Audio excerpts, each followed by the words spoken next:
GMS. Content calm inside, yeah. Ways above standby, yeah. Feeling calm inside, yeah. Feeling calm inside, yeah.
We want to make each other happy, you know? That's just in our nature. And it means everything. Everything we do in our life doesn't mean anything if it doesn't make someone's life happy. We're the stars in the sky. We shine bright. We keep each other high. When the rain pours down, when the day goes dark, and it feels like we don't know who we are. Remember, you have me by your side, and always together. Gaming Morning Show.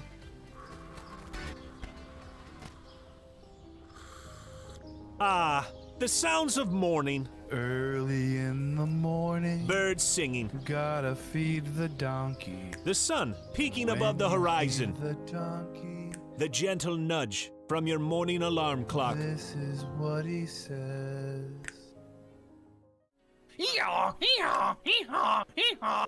A subtle reminder that today is a new day. A new day for you to watch Gaming Morning Show.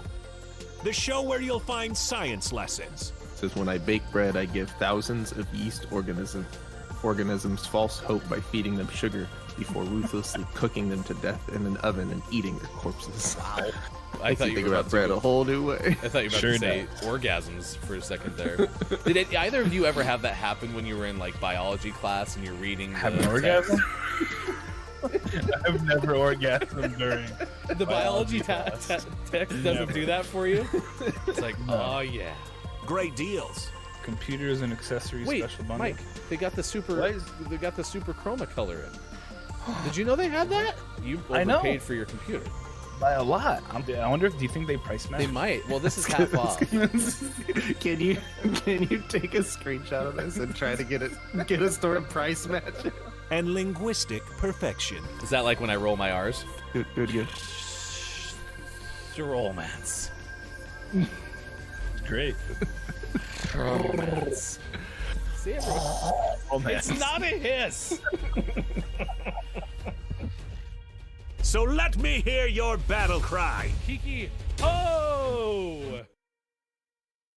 Kiki what? As we all charge into Gaming Morning Show. More like Kiki. Whoa, am I right? Now, if only I could find a way out of this box.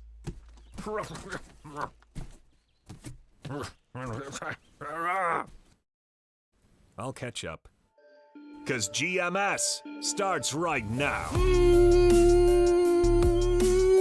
Morning, gamer. It's Gaming Morning Show on Wednesday, October 27th, 2021. Thank you for being here. Facebook Gaming, Twitch, YouTube, Twitter, and at GamingMorningShow.tv. Sean and Hefty with you this morning. I'm tired because you kept me up playing silly games where really tall people with cool hats try to slash you with Freddy Krueger claws. If it's just the two of us this morning, do you want to play more? No. Oh, bummer. I'm all fudged out. It's just ridiculous. Mine's a lot of fudge. I went to bed last night and I was fine. I'm not as scared about this thing, but you know, it's gotten worse. This whole impending, just wait for the one thing. I don't like that. I think that's now becoming worse. It's like the whole, I don't know how much you watched How I Met Your Mother, but there was the slap bet thing where Barney chose 5 slaps between now and infinity as opposed to just 10 slaps in a row. And like constantly living with that like worry of like, oh, when we get to that one part of Resident Evil, like maybe last night was that one part, maybe it wasn't so scary. No, that couldn't have been it. It's not helping.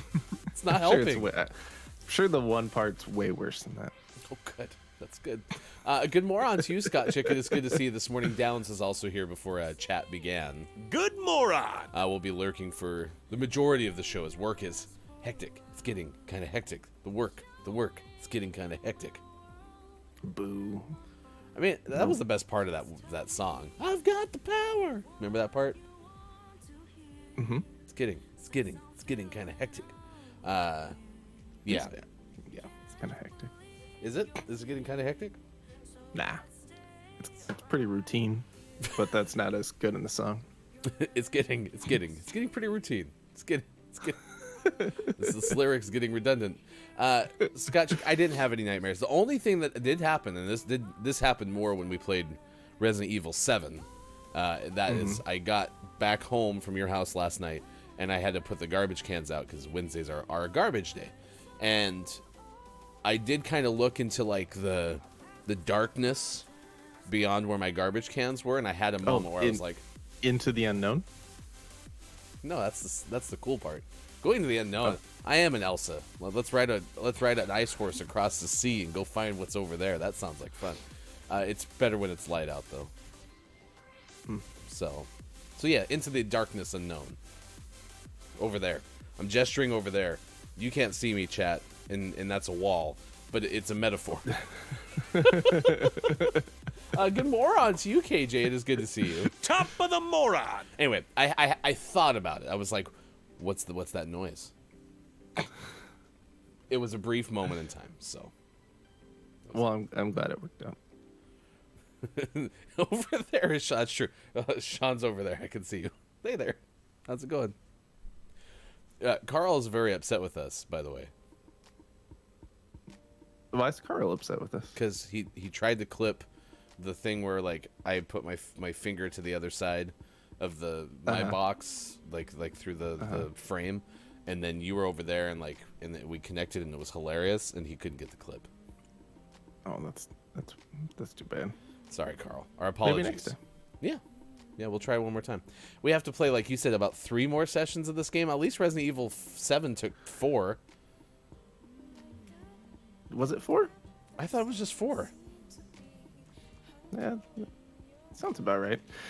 Yeah, I last time after we played a couple, I went and watched like a Let's Play where someone played like the entire game in one session, and that gave me a good sense of like how far we were, because you can't really go off of like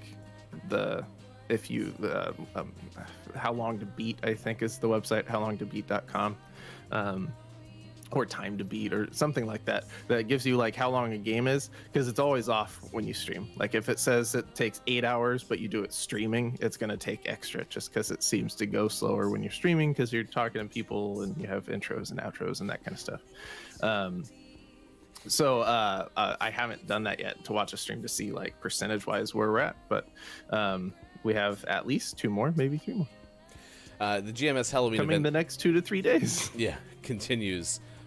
Coming up tonight, it's the GMS After Dark Halloween special that is with Look, It's Mike O. Tonight, it's very exciting because it's Dandy Daydreamer joining Mike, and they're going to talk about cryptids. And this is kind of like Mike's wheelhouse. I mean, Mike still gave us the little Monsters and Friends podcast mugs. Well, he gave it to me. You haven't got yours yet, but maybe you'll get one. Ooh. So, maybe. We'll see. But that starts at 4:45 p.m. Pacific time tonight. KJ asks, are you trying to finish the game? It is Dead or by Daylight or something like that. We're not doing that. We're not going to finish the game this week. But we got Dead by Daylight tomorrow, and then a Hocus Pocus table read coming up on Friday. Speaking of Look, It's Mike O, Sasquatch, all caps. Look, It's Mike O is hanging out with coworkers today. So apparently it's not going well because Mike's checking in 14 minutes into the show. Are your coworkers boring, Mike?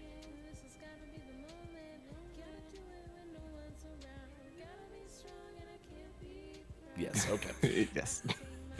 Scott Chick said, other half is trying to convince me to play Resident Evil in VR. It's not a chance. Listen, maybe convince your husband or your significant other, excuse me, to help you like raise $15,000 or whatever ludicrous dollar amount we put on that for the GMS anniversary special. And if that was the case, maybe you'll make it, and then you can play it in VR. We didn't make it. Don't do it. I've never been happier to not accomplish a goal in my life, ever. I will somehow trick you into playing Resident Evil in VR someday. Doesn't sound fun. Someday. Sounds awful. Don't do that to me, please. That would be rough. Today is Black Cat Day, which is a superstition, right? If a black cat crosses the road in front of you, supposedly that's a sign of bad luck. That is a superstition I myself have never bought into. But there's also a deeper meaning to this, because I didn't realize till this morning that apparently black cats are adopted at a lower rate than other cats. And so I am also interested in you sharing lovely stories about your favorite black cat. But what is your favorite or biggest superstition? Okay, do you have any? I know baseball players are notoriously superstitious, of which Sean and Mike have both been before. I don't know if that's something that has carried over into your real life, Sean, but do you have a big superstition? Nothing huge. I think the only thing I actively participate in superstition-wise is I have a few different like USC polos, and if I wear one and we lose, I won't wear it the next week.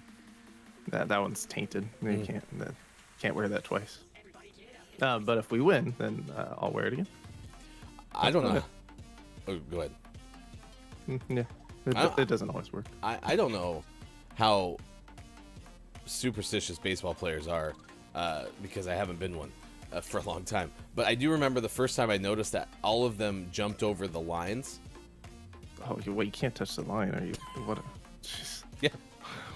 What are you, a hooligan?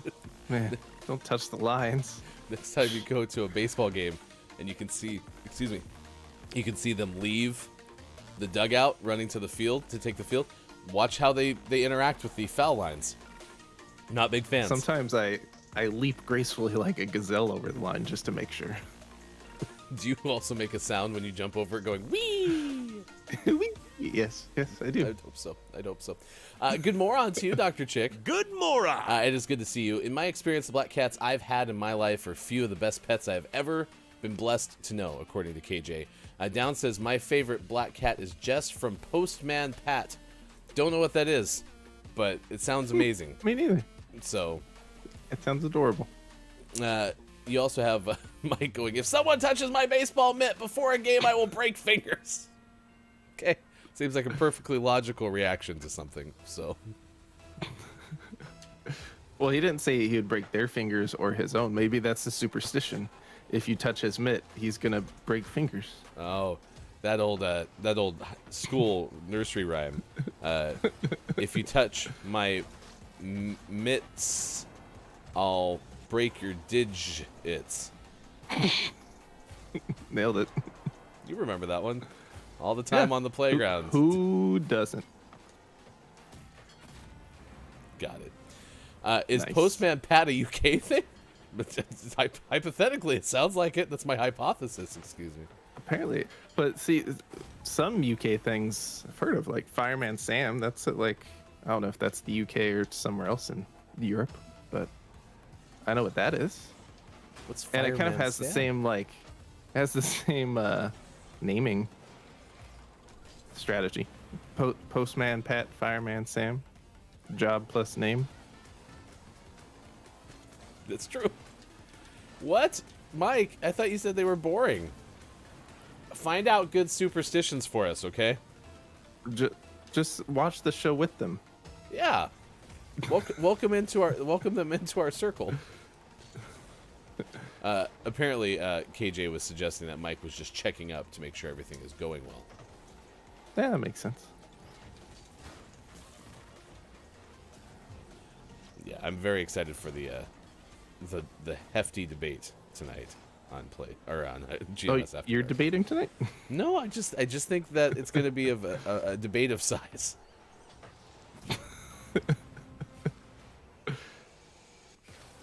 Yeah, Oh, yeah, Postman Pat was similar to Fireman Sam, but he was a postman. That checks out. and his name was Sam, whereas Postman Pat's name was Pat. Allegedly. I mean, like, if you were going to go full alliteration, you could have had, like, Fireman Fred. Well, that's just absurd. It's too much.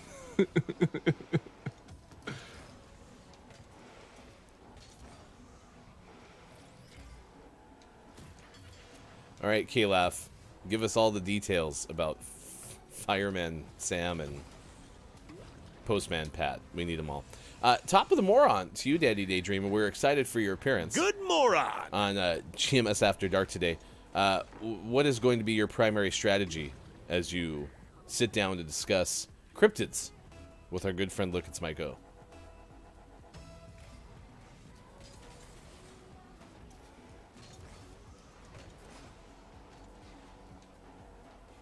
So, shout out to Bob the Builder, who, if he was part of the same universe, would be Builder Bob. Correct. Yeah, But he's not, so. that was Nice awesome. work. That was That was really awesome. good. He was all excited. Yeah, I was like, oh, what am I going to do? What am I going to do? Oh, I'll just do this. With your butt, too. That was fantastic. I went backwards. This one does to score goals. Watch Elite Soccer. That's how they all score, if you think about it. Now, bully Mike continuously until people say I've won. Ah, the old time-tested strategy. Just be louder and angrier. I think that's usually Mike's strategy. Well, if you got to play into the strength of the host, I suppose. That seems like you revealed too much, Dandy, and now you're backtracking a little bit. Does that make sense? Like you're like, oh, I've said too much. I'll give you an example. This is relevant because Sean's such a USC football fan. The other day on the Dan Patrick show, Carson Palmer, former USC quarterback, had his weekly appearance on Dan's show. And they got him talking about the USC coaching search. They're trying to find a new football coach in Southern California. And Carson Palmer was talking about how, he has a little bit of input into, the search. A sounding board, if you will. He's able to talk to people at the university about things. And he's like, yeah, no, it's pretty exciting. We have, like, the likes of James Franklin from Penn State and we have so and so, and he's like, and then there's like wild cards like Mike Tomlin of the Steelers. Dan's like, wait, tell me more about Mike Tomlin. He's like, oh yeah, great Pittsburgh Steelers coach who has definitely been mentioned for this opening. And Dan like asks another follow-up question before you know it. You see Carson Palmer go, is this the first you're hearing of this? And Dan's like, yes. And Carson goes, uh-oh. I have said too much. Yep, exactly. So, I feel like this is where Danny's revealed too much information about the actual strategy that one will employ today on GMS After Dark. Top of the morning. Kasogo's here. It's good to see you. Top of the moron. We are hanging out on Black Cat Day. We are asking for superstitions. Do you have one?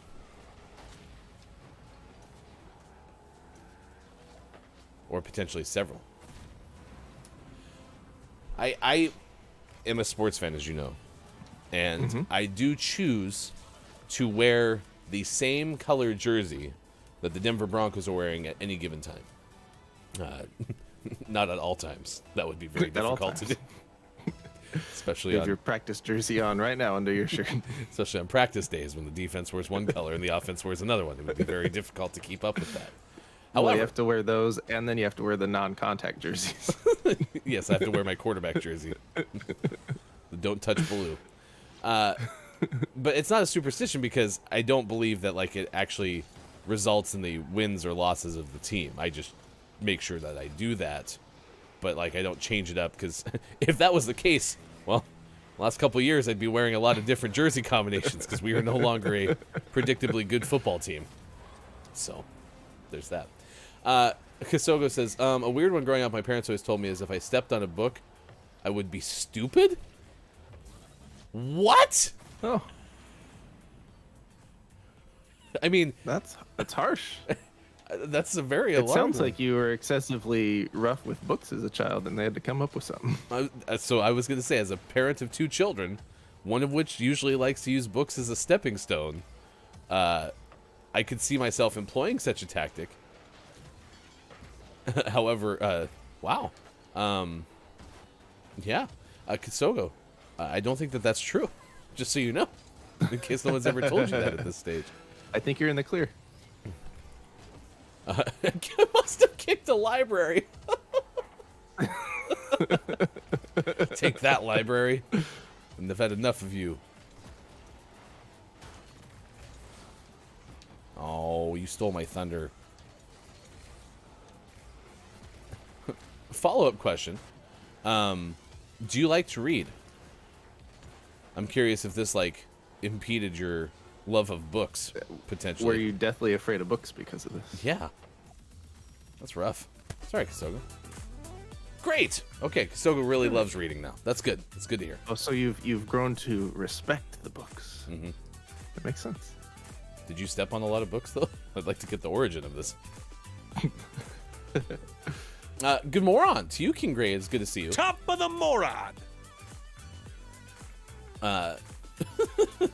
We have a very interesting reading Rainbow Theory that we'll get to in a second, Kasogo. 626 West Coast, 926 out on the East, 226 for those watching GMS in the UK.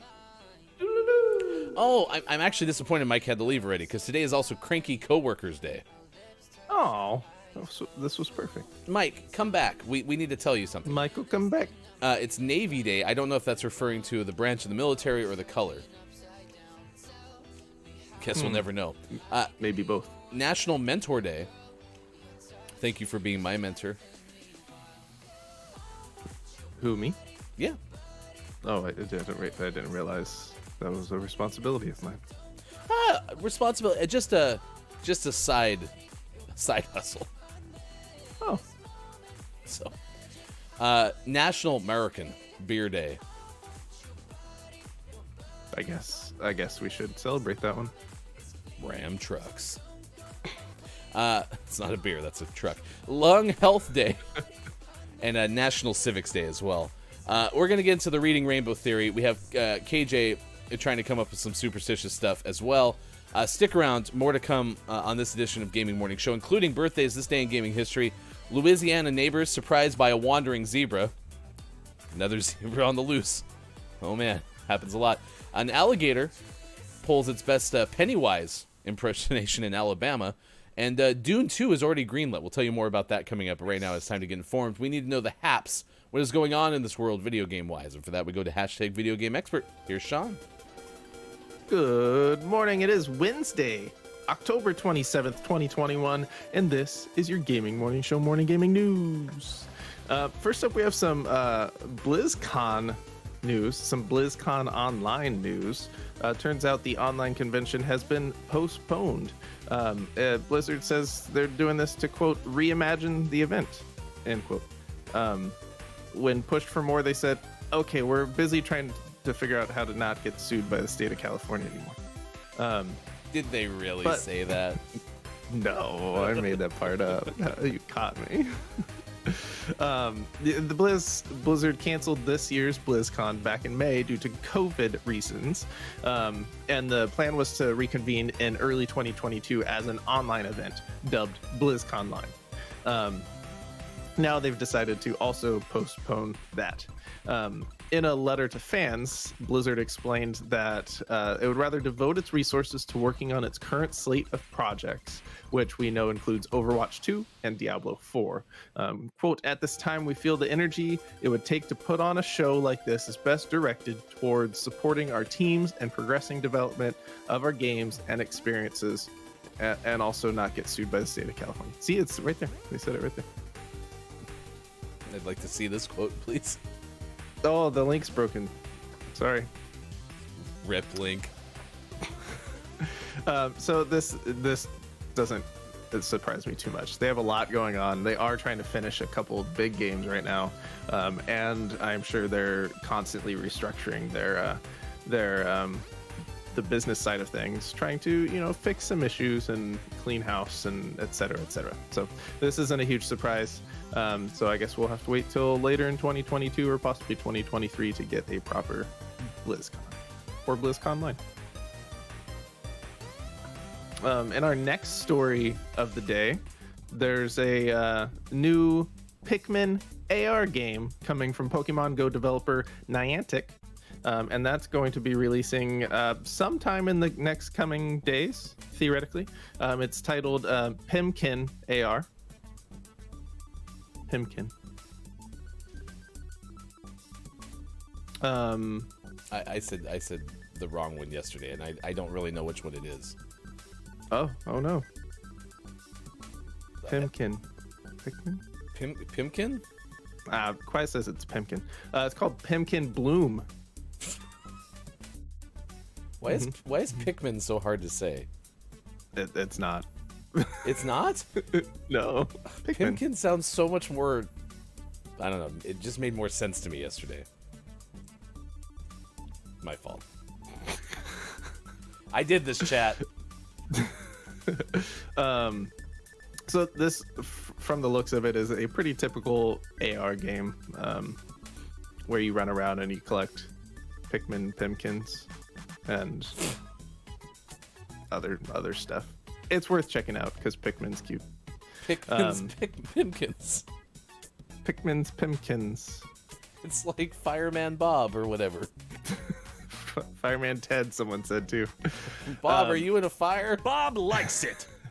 In Pikmin Bloom, you plant Pikmin, which grow automatically as you walk. Then you pluck them. The more you walk, the more Pikmin friends you can make. It's getting harder to say because I'm trying to decide when to switch to Pimkin. Walking with your Pikmin also leaves a trail of blooming flowers and gives your Pikmin the chance to collect items. There are no new Pikmin in this game, but they will collect outfits that they can wear. So, you're plucking Pikmin Pimkins. Plucking Pimkins in the Pikmin land of Pimkinville. I'm scared. In our last news story of the day, Far Cry 6 players have started to receive emails from El Presidente mocking them for quitting the game. Which I enjoy this quite a bit. So this is a new marketing campaign from Ubisoft, trying to get people to come back to Far Cry 6 who have started and then stopped. people have gone to Twitter to share what they've gotten in an email. One email from Ubisoft said, quote, "You disappoint me," in the subject line, and says, quote, it was amusing watching you fail," in the voice of El Presidente, mocking players for leaving the game so soon. Towards the end of the email, it says, "Surely you can do better than this," and then it shows the user's Far Cry 6 playtime. This is pretty clever. Pretty clever. They're tracking the chat. This one says, "Hola, Rojas. I wanted to thank you for giving me free reign in Yara. Take it easy and know Yara is in capable hands." This is fantastic. I haven't gotten an email, though. I started the game and then stopped, but apparently I didn't qualify. Yeah, you're not worth the is it El Presidente? It's not worth his time. I'm not even worth mocking. Nope. Bummer. You're not a threat. So this is pretty clever. It's a fun way to share to your overall playtime if you are not aware of that too. Yeah, for sure, it's an obvious joke. Yeah,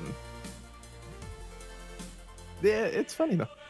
It fits the tone of Far Cry 6 too. So What's the hand motion for toe? Okay. Tone. Thank you. And always last but never least, we finish off today's Gaming Morning Show, Morning Gaming News, with the world-renowned segment within a segment where we take a look at what is out today, like Dadish 2 out on Xbox One. Also, Dadish 1 out on Xbox One. The Legend of Tianding out on Switch and PC. Death Park 2 out on Xbox One. Princess, Loot, Pixel, again, out on Switch. Periods between all of those, don't know why. Lucid Cycles out on Switch, and for the most prestigious Orden video game focused morning shows, your favorite segment within a segment within a segment. Today's name of the morning goes to the slightly spoiled Pumpkin Jack, out for PlayStation 5, Xbox Series X, and Xbox Series S. My thumb is heavier than I thought, and I pushed the button earlier.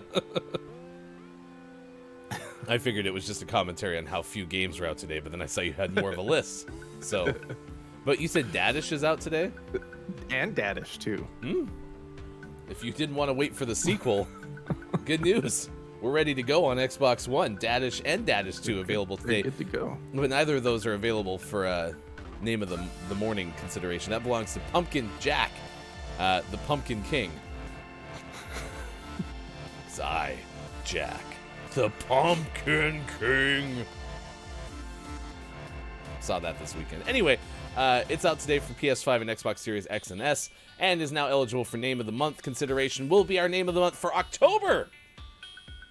We'll never know, because we probably won't get to that. But if we do, you have a chance to win it. And if you're a Patreon subscriber, you get double entries into the chance to win our Name of the Month as well. Go to patreon.com/gamingmorningshow and find out more. And you can also follow us on Twitter at sports.gaming, at HeftyGoof, and at WatchGMS. Just search Hashtag GMS Morning Gaming News. top of the morons, you Culty Vibes. It is good to see you on this Wednesday edition of the show. Miss Theo will likely be along in the final 2 hours. I think we got Sean for at least 2 hours today, so pretty good. Not bad, considering, you never know what's going to happen on a Wednesday. Reading Rainbow. Kasogo talked about watching a lot of Reading Rainbow and such, and told us about a potential Vietnamese superstition about stepping on books, and that would make you not smart. We learned so far that Kasogo is actually quite an avid reader, so that's good. We have a theory. So LeVar Burton was a longtime host of Reading Rainbow, and at any given moment in a library around this world, you could be reading a book, and what could happen, Sean? What could happen with LeVar Burton? So you're just sitting there. You're just sitting there focused and reading and just, really, really feeling the tone of the book, and then from right behind you, you get a take a look in a book, and you turn around and there's nobody there. But it was LeVar Burton the whole time. It's LeVar Burton whispering in your ear. You turn around and there's just a single butterfly. Ooh, I like that. That has added to the lore of LeVar Burton now. I enjoy that very much. So I don't know if Kasogo thinks our theory checks out or not.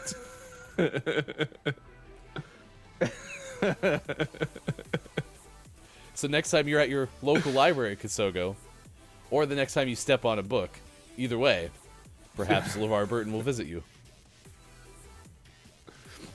Butterfly in the... Anyway, KJ says, I think, and I have been racking my brain, that the superstitious thing that I do is when driving through a yellow light, I will kiss my index and middle finger and place them on the ceiling of the car until I am through the light. Really? I'd never heard that one before. That is awesome. Wasn't there one about, like, holding your breath through lights? Or am I making that? Maybe. I know there's one about holding your breath through, like, a tunnel when you go through the tunnel, you know? I don't think... I mean, you're a doctor. You might know better than me. Holding your breath while driving is probably not a wise idea. It depends on the length of the tunnel, yeah. Down says, I had a cranky moment at work. They gave me all the wrong data, and now I'm unpicking it all. Bummer. Sorry. If Bob could help you with your data, would that help? Beep bop boop, beady boop bop, beep boop beep. Beep bop boop. Oh, I boop, have data boop, too. beep bop beep boop boop beep bop. Ding. Oh, you need this one? Yeah, it was that one. Thank you. You're welcome. This one? Oh, here it is. Here you go. I haven't heard of the holding your breath past the cemetery one, but I have heard of the cow versus cemetery game. Have you ever played Cow versus Cemetery? No, is the sequel out yet?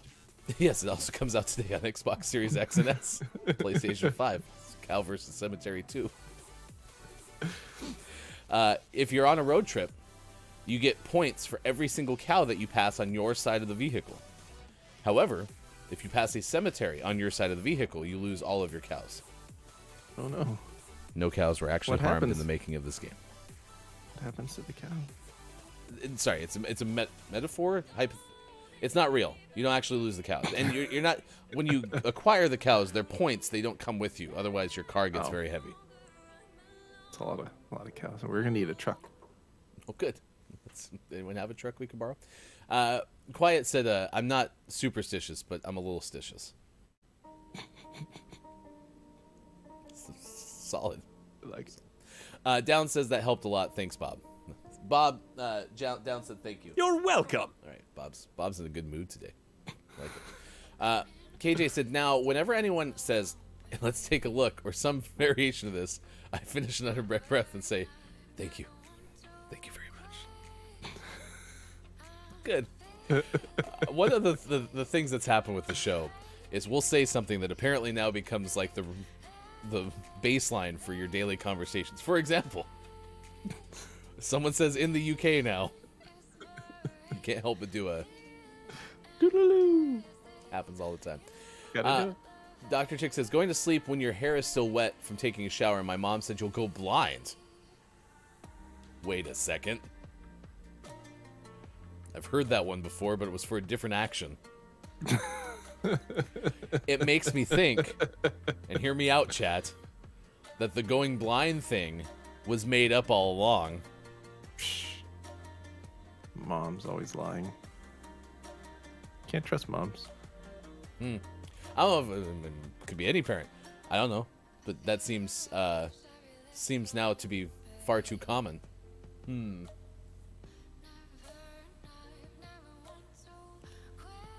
I'll ponder that. It's 6:41 out on the West Coast. It's 9:41 out east. Zebra Watch 2020. This one comes to you from Ben Hooper of UPI. Perhaps you have heard of former guest of the show, Ben Hooper. Residents in Louisiana have captured some videos and photos of a zebra. This is not the first zebra that's been loose, by the way. This happens a lot. Apparently, it was unhappy with its new pasture. How did they decide that? Did they poll They the asked. zebra? Right, did they just... Excuse me, zebra. I got my microphone, which is a pen. Excuse me, zebra. Why did you decide to go on the loose today?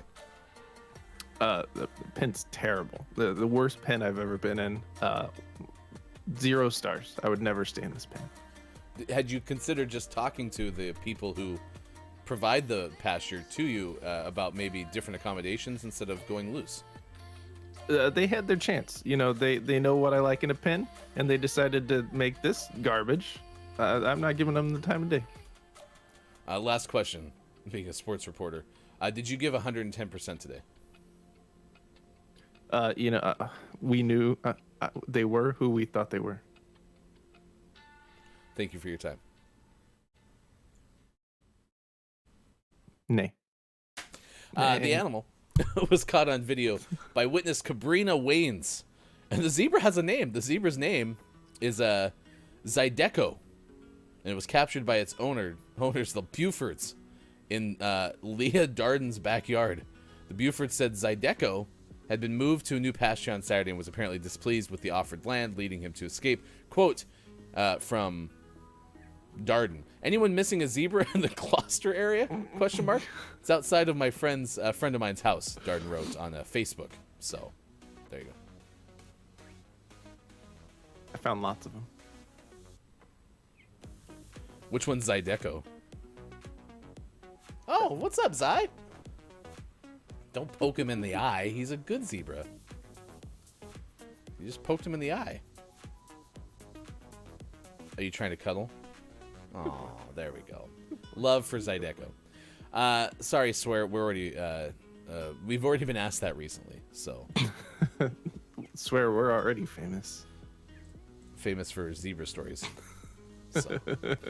All right, it's Black Cat Day. What is your biggest superstition? Also, share a lovely story about a black cat, which I think Scott Chick did, I believe. Let's see. Looking up here, we got into Postman Pat for a second.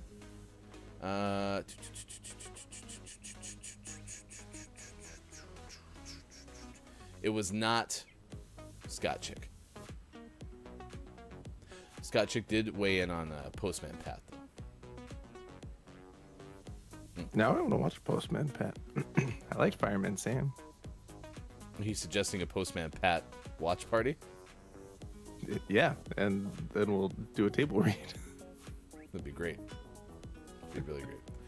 I don't remember who brought up a black cat story, but if you have one, share. I actually did. Oh, here it is, KJ. In my experience, no, you already said that. I already shared that. Anyway, I had a very nice black cat growing up at a friend's house. I don't remember the cat's name, unfortunately, but I used to babysit the kid at this house. And so basically the kid would go to sleep at like whatever. I was very responsible, so it was probably 7 o'clock. Which in babysitting terms means I just wanted to watch movies. So go to bed, kid. But that cat would always come cuddle with me afterward on the couch. It was a very nice cat. Nice. Yeah. Exactly. I'm with you, Downs. Postman Pat was better than Fireman's. Oh, wow. So you're going to get an upgrade, Sean. Nice. Nice. I'll check it out.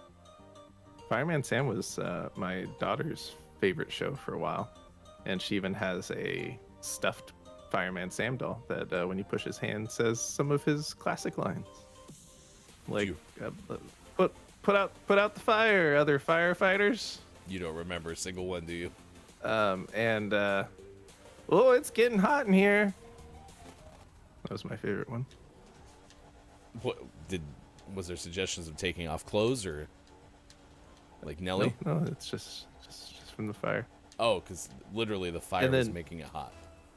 And then one it also played the theme song to Fireman Sam. It was like, Fireman Sam, be there on the double.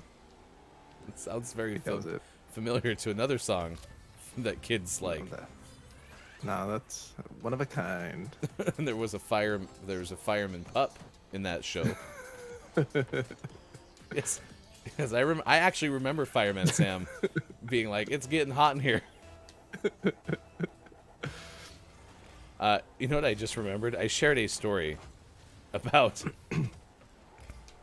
Just shared a story about a black cat that my friend had growing up, and it just dawned on me that I have myself owned a black cat named Zeke.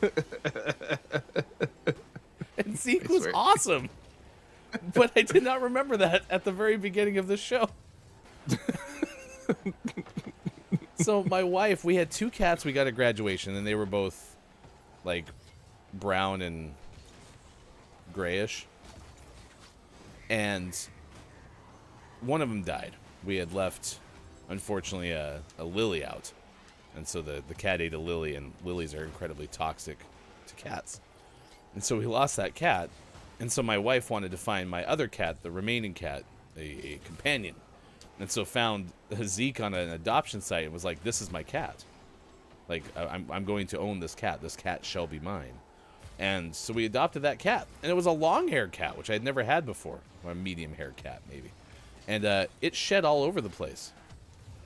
There was so much hair in our house after owning that cat. But that cat had one of the coolest personalities. Rest in peace, Zeke. Apparently not cool enough. You forgot all The about cat it. that I myself have owned.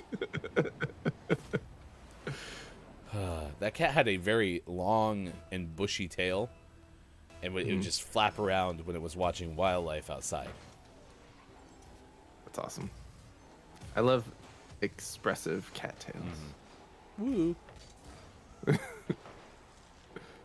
So yes, right off the bat, I felt like it was important to share the story of my own black cat that I myself have owned. Wow. That was a long time ago. We lost that cat back in like 2014. Presumably to a coyote. We never have figured out what happened to the cat. But top of the morning to you, Jordy. Say hi, have a good show. Also, black cats are adorable. My friend has a black cat named Khaleesi, like from Game of Thrones. And she is the cutest thing. Take care, y'all. Thank you very much. I hope you have an excellent day as well. KJ says, my first pet that I got to choose to adopt, and let's be honest, we all know they adopt us. Anyway, her name was Tracy, and she was a midnight black cat. She always followed me around the house and on the property of the home. She sang me to sleep and also played soccer with me. How cool is that? Nice. Soccer cat. That's great. Could we borrow your cat? We need a third for Rocket League, please. Was the cat good at soccer? Scott Chick, there's been different iterations of Postman Pat. Because is this like a new versus old Blues Clues situation?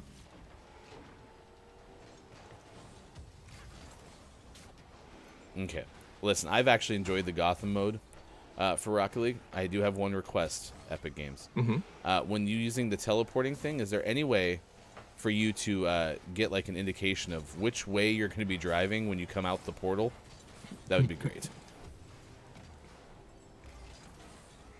Oh yeah, KJ, yeah, you can absolutely join our Rocket League party.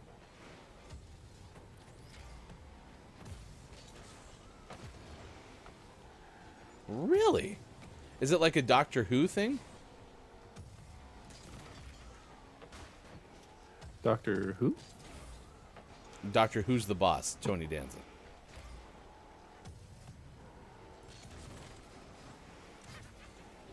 Oh, Nice. Get it. Oh, Get it. the person used a nice grapple. So which is your favorite iteration of Postman Pat?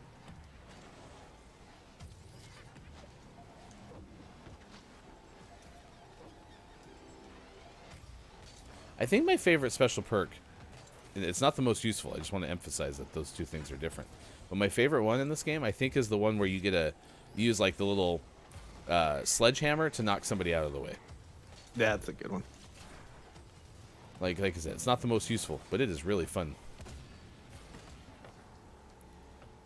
I really like the one where you boop the ball. What do you mean by boop the ball? The one that's like a big, like, gloved fist. Oh, that, yeah, like, yeah. punches Yeah. the ball. And you go boop. Yeah, the answer to that question, DRG, is no. We did not have Postman Pat here. We did have Fireman Sam, but apparently that might have been imported. And I think Fireman Sam only existed here with streaming services. Yeah. So as those got to be more popular, then that showed up. It just got modern, more digital. They started reading email instead of getting letters. We can't have that. Postman Pat just became a Amazon delivery man. Oh, no. Package delivery Pat, am I right?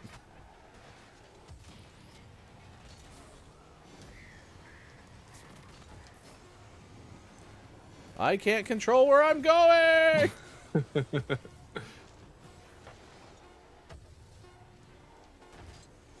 It's just an Amazon drone just floating around. It's like, hi, I'm Pat. Your favorite Amazon drone. Oh, no. It's not okay. PAT stands for Package Automation Tech. That's exactly, yep. Postman Pat. P.A.T. Postman Pat. Nice contribution, DRG. At 6:53 West Coast, it is 9:53 out on these. 2:53 for those watching GMS and Postman Pat in the afternoon. Sean and Ryan with you this morning. Miss Theo might be along in the next hour. I never check anymore. I just assume that Theo will be here. Never see. This stands for package always on time. Well, then that's not an Amazon drone. Let's be real.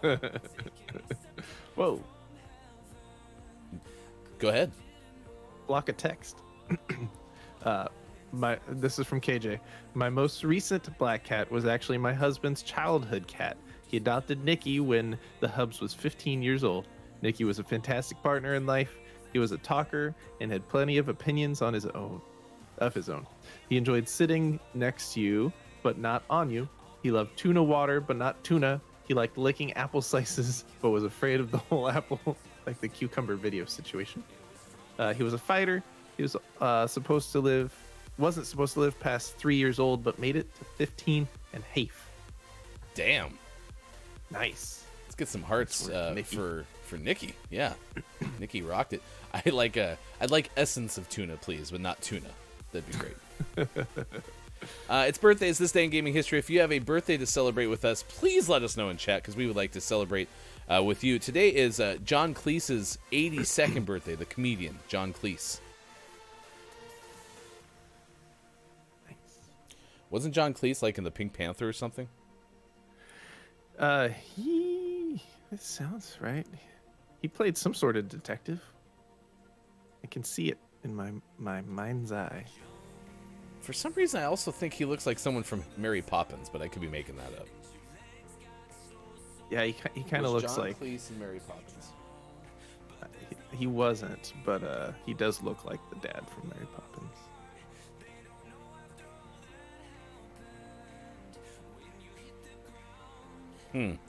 Joining the All-Star voice cast are Academy Award winner Julie Andrews from Mary Poppins and Oscar nominee John Cleese, a fish called Wanda, as Fiona's royal parents. I don't know what that is, to which that is referring, but it's from MovieWeb.com. It's just like my Siri response at the top. I have no more information than that. Anyway, John Cleese is 82 today. Nice. Director Ivan Reitman, maybe 75 today. He was in Pink Panther. Was he? Then- John Reitman? No, John Cleese. Oh, okay. And I just But said he John was Reitman. Ivan Reitman. This birthday segment's going flawlessly. He was also in Shrek 2. Which one? Alright, moving on. Both of them. What? No, What a coincidence. Just John Cleese. Director Roberto Benigni. Anyway, 69 today. Nice. Nice. Nice. I think Roberto Benigni. Wait, was Bob trying to get into a deep voice off with you? Nice. Nice. Nice. Nice. Nice. I think you might have lost. I don't know. Nice. Whoa. Never mind. Nice. Bob was excited. 69 today for Roberto. TV personality Kelly Osbourne is 37 today. Christine Evangelista turns 35, also an actress. First TV show they appeared on was an episode of Law and Order in 2005. That's Dun, the dun. most like, it was the most like details we had for one of these like first appearances. It at least gave us the year. True. I wish I need Bob to do a dun dun. Oh yeah, Law and Order. that'd be good. Law and does Order's come up a lot. Law and Order's that show that, like, if it's on TNT and I happen to catch it, I'm on the couch for like the next 5 hours. Yeah, but which one's the best one? Which one draws you in the most? Any of them. Oh, really? Yeah. I have a clear winner. Really? Regard. Yeah.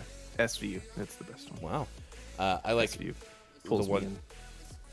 I like the one about the big cars. Law and Order SUV. SUV.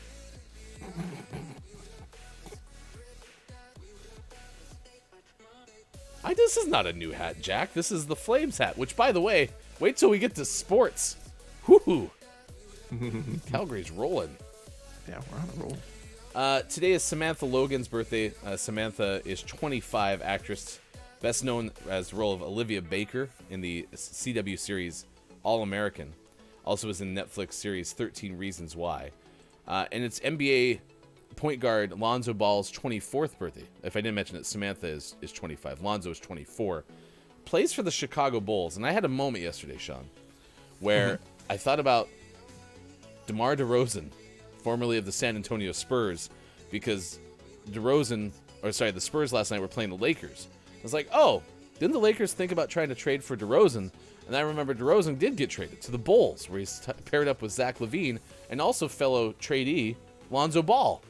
So that put me down a rabbit hole where I thought about subscribing to NBA League Pass.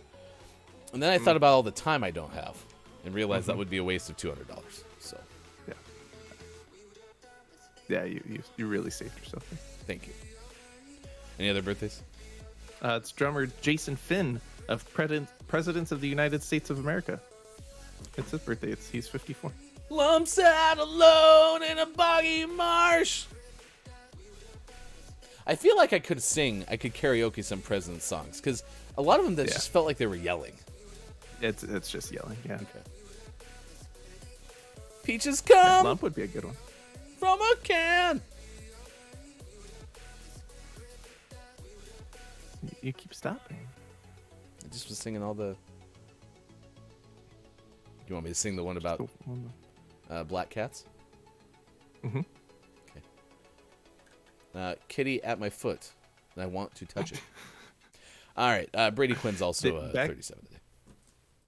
Back in their heyday, Presidents of the United States of America performed a concert that was on TV, and they performed it in front of Mount Rushmore.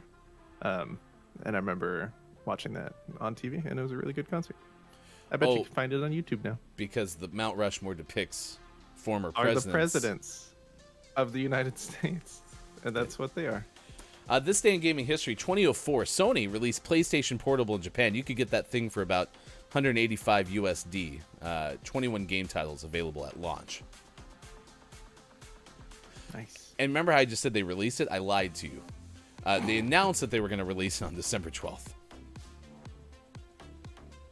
So I can't wait for December 12th, so we could say that it was pronounced. Month and a half. Release. From now. 2008, Sony released Little Big Planet for PlayStation 3. You've played this game, right? Yes. Or a version of it? Yeah. I've played bits and pieces. This is the type of game that I start and I play for a couple hours, and then I put it down and I never come back. And then you get a letter from the president's Presidente. figure. They say you should play it more. 2009, Activision released DJ Hero for a lot of machines. That same year, Grand Theft Auto 4: The Ballad of Gay Tony came out for Xbox 360. 2009, Namco Bandai, before they changed their logo, put out Tekken 6 for PlayStation 3 and Xbox 360. And that same year, Ratchet & Clank, A Crack in Time, came out for PlayStation 3. Nice. Always love Ratchet and Clank. Tekken 6. There were 6 Tekkens? There's more than that, I think, actually. Oh, I'm sure. The best Tekken character was King. Which one's that? That's the one with the tiger, or the leopard head. Cat head. Yeah. Meow. 2010, Zen Studios released Pinball Fix 2. FX. Pinball games, video games, not fun. Real pinball, a blast. Hot take. 2017, Ubisoft, don't call me Ubisoft, released Assassin's Creed Origins for PlayStation 4, Xbox One. That same year, Super Mario Odyssey out for Switch. So good. In 2017, Bethesda put out Wolfenstein 2, the new Colossus that was available for PS4 and Xbox One. Nice. Right. It's interesting that Assassin's Creed Origins came out the same day as Super Mario Odyssey. And then the next Assassin's Creed game is Assassin's Creed Odyssey. Coincidence? So when does Assassin's Probably. Creed Paper King or Origami King come out? That one's the next one.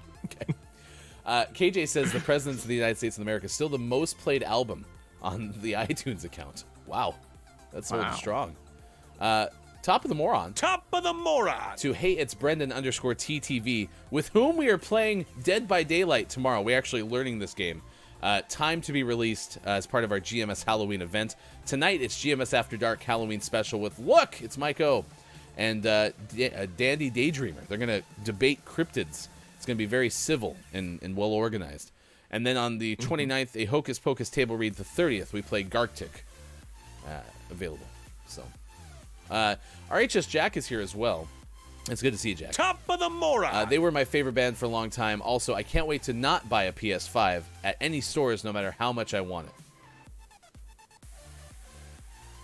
Sorry, Jack. Should we send I Jack? got the only one. Should we send Jack a PS5? Yeah, Jack can have my PS5. Okay. Yay! There you go. See, it's disappearing already. We'll come back with more. A second hour, a top 10 list for you, chat. 11 surprising facts about cat adoptions. That's from Mental Floss. We'll give that to you. Also, sports! Jeff Bezos releases a PAT next year, calling it.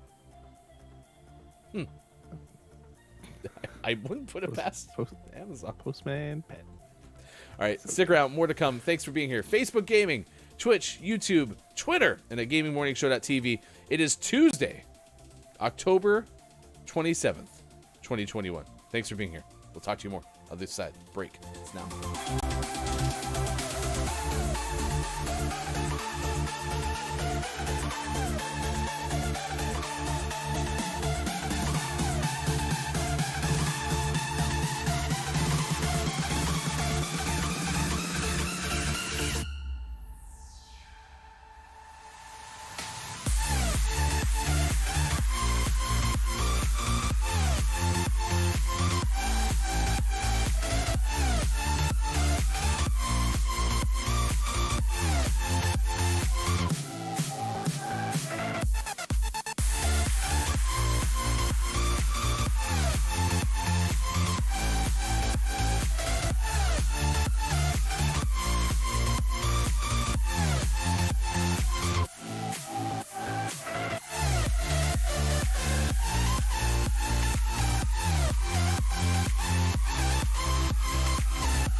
Did I lose this chance for one last dance with my shaking hands? I can barely stand. Did I do too much? Did I push you away? I was in a rush, I'm sorry.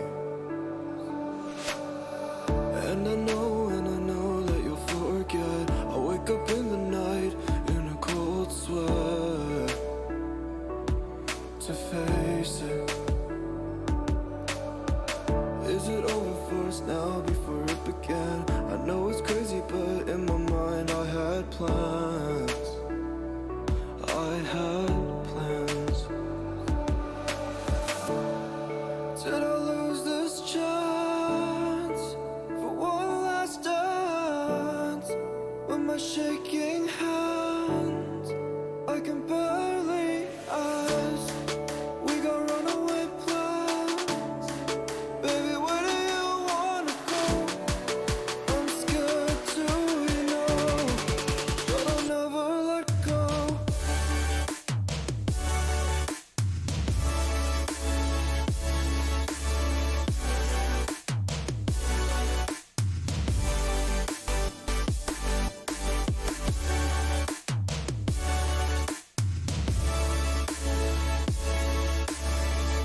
in your driveway. Can we turn back time before it flies away? Can I hold on to something?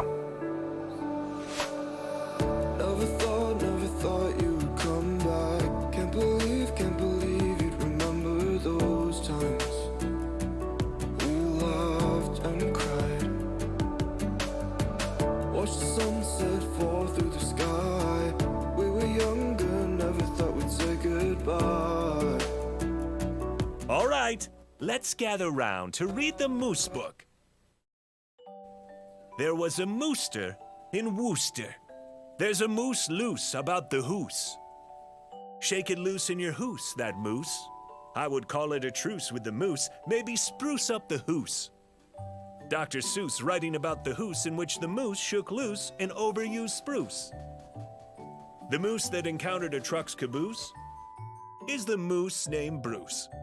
I'm loose, said the moose, Bruce, as he threw up a deuce. Fun fact, Bruce the moose actually starred in Footloose.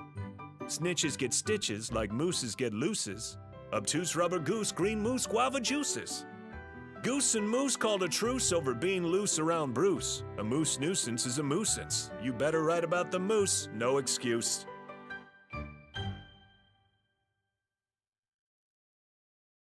You're welcome.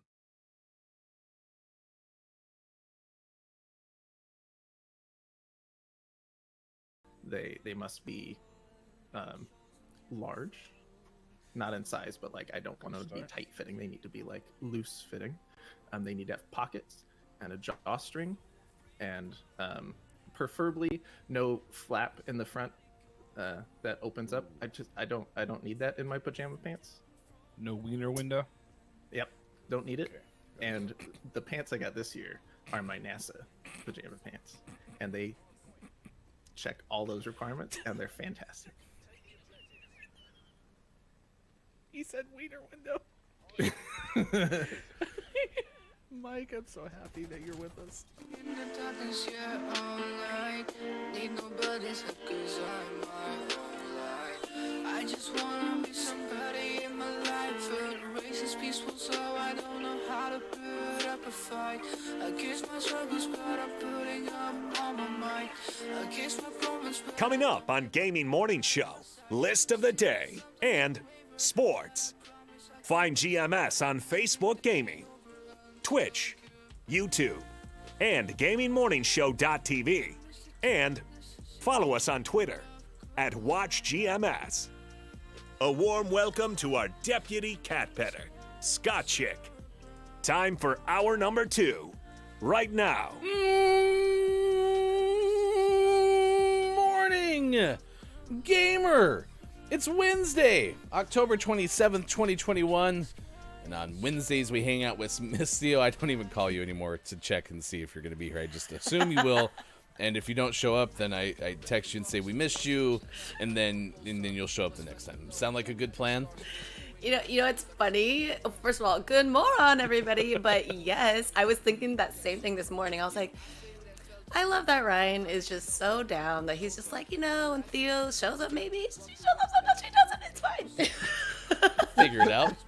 It's good if you do, and if not, we'll just try to hold the fort and try to make it better next time you can show up. So I try to let Ryan know, but I've definitely done a whole midnight text the night before, like, oh, by the way, I can't make it.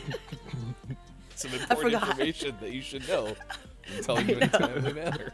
So I'm gonna be better. I'm gonna do better. Top left is Miss Theo. Of course, you can follow Miss Theo on Instagram. I am Miss Theo. Bottom left is Sean at sports.gaming.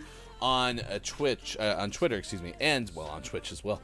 The point being, though, is it's our GMS Halloween event, Theo. And my question to you is, I had to sit down yesterday and play. I had to watch Sean play Resident Evil Village, which is a scary game.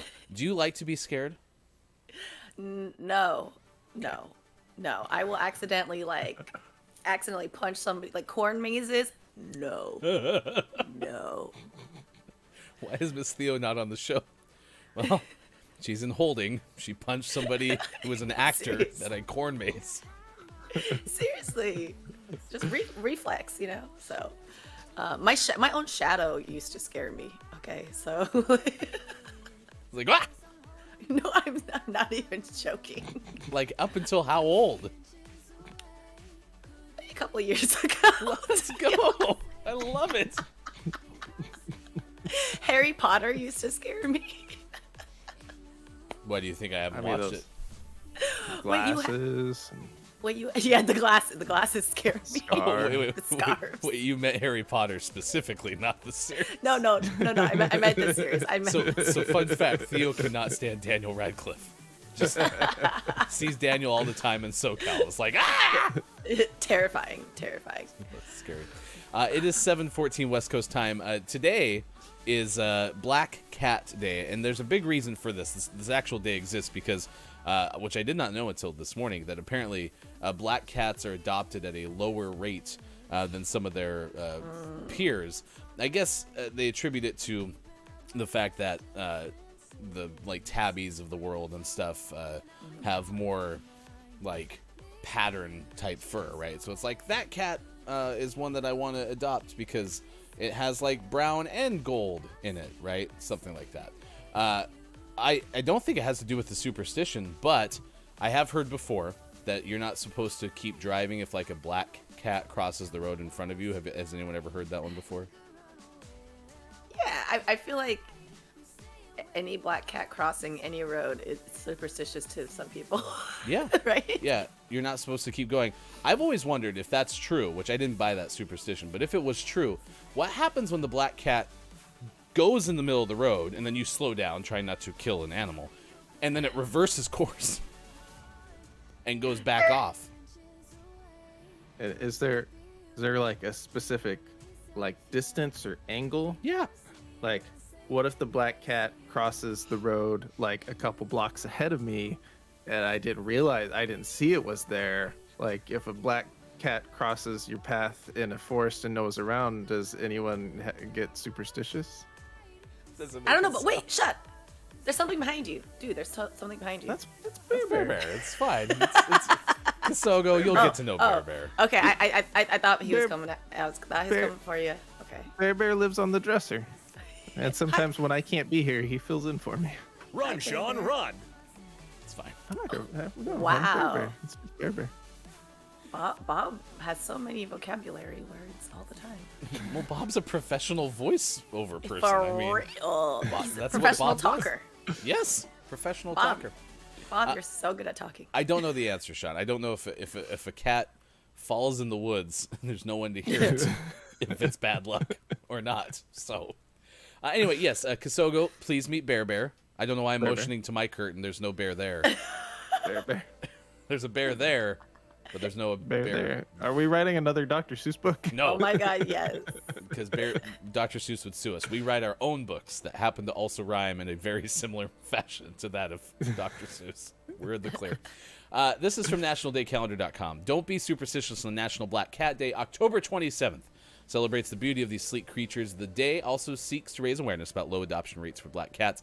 And as Brendan points out, black dogs are harder to find homes for too. I did read that in my research this morning. According to the website, this time of year, many black cats may decorate many thresholds for Halloween and windows for spooky decor. However, these felines deserve the love and attention just as much as their tabby equivalents. Old notions have given these furry critters a bad reputation. I love the way they use a thesaurus for these. The day is about turning the reputation around. Their black canine counterparts also face similar adoption problems. So, it's not about myth and mystery. However, increasing support for your black feline's plight is the goal of this companion holiday. I get excited when I see a black cat. I own I'm one. like, ooh, oh, what's that? It's a funny story from the first hour. I'm gonna let you finish what you were saying, and then I'll clue you in. Nothing. I was finished, completed. I was seriously talking about this great cat that I remember. This kid that I babysat for back when I was growing up had this really awesome black cat that would cuddle with me after after I was done putting the kid to sleep. And then I remembered, oh wait, I owned a black cat because I didn't realize that we had one, and I forgot because I apparently did not bond with Zeke as much as I should have. So. Sorry, Zeke. Rest Oh in my peace. God. I love that you named your cat Zeke. That's my friend's dog's name, Zeke. It's such a unique name. I've only known, I think, one Zeke in real life. Other than the Like cat. Yeah. Oh, okay. Like Yeah. a person? Yeah. Oh. Okay. the Zeke- Was that this- person fascinating? Oh, yeah. Absolutely. Oh, yeah. With a name like Zeke, you gotta be cool. Yeah. Zeke was awesome. One of my favorites. So. Oh my god, I love that. Balls! Alright, we're playing the game of balls. What is your biggest superstition, Theo? Because black cats, clearly, we talked about the superstitions within. Superstitions. See, that's interesting because there's a lot of things that I could ward off superstitiously with my spiritual work, you know? But I don't know. I'm not really superstitious. I just kind of go with the flow. And I believe that, like, things happen for a reason, so... So you're stitious, but not Yeah, superstitious. I'm a little stitious, but not superstitious. But like my culture, though, I would say is, I don't know if superstitious is the word. I don't know. It just has a lot of like old school like cultures and traditions, you know. I mentioned during the break, and I don't think you didn't know about the book one either, right, Sean? No, that was new for me. So Kosogo brought up that apparently he was told by his parents that if he would step on books, then he would be not smart. So we hypothesized that that was because his parents were sick of him, or them, excuse me, stepping on books.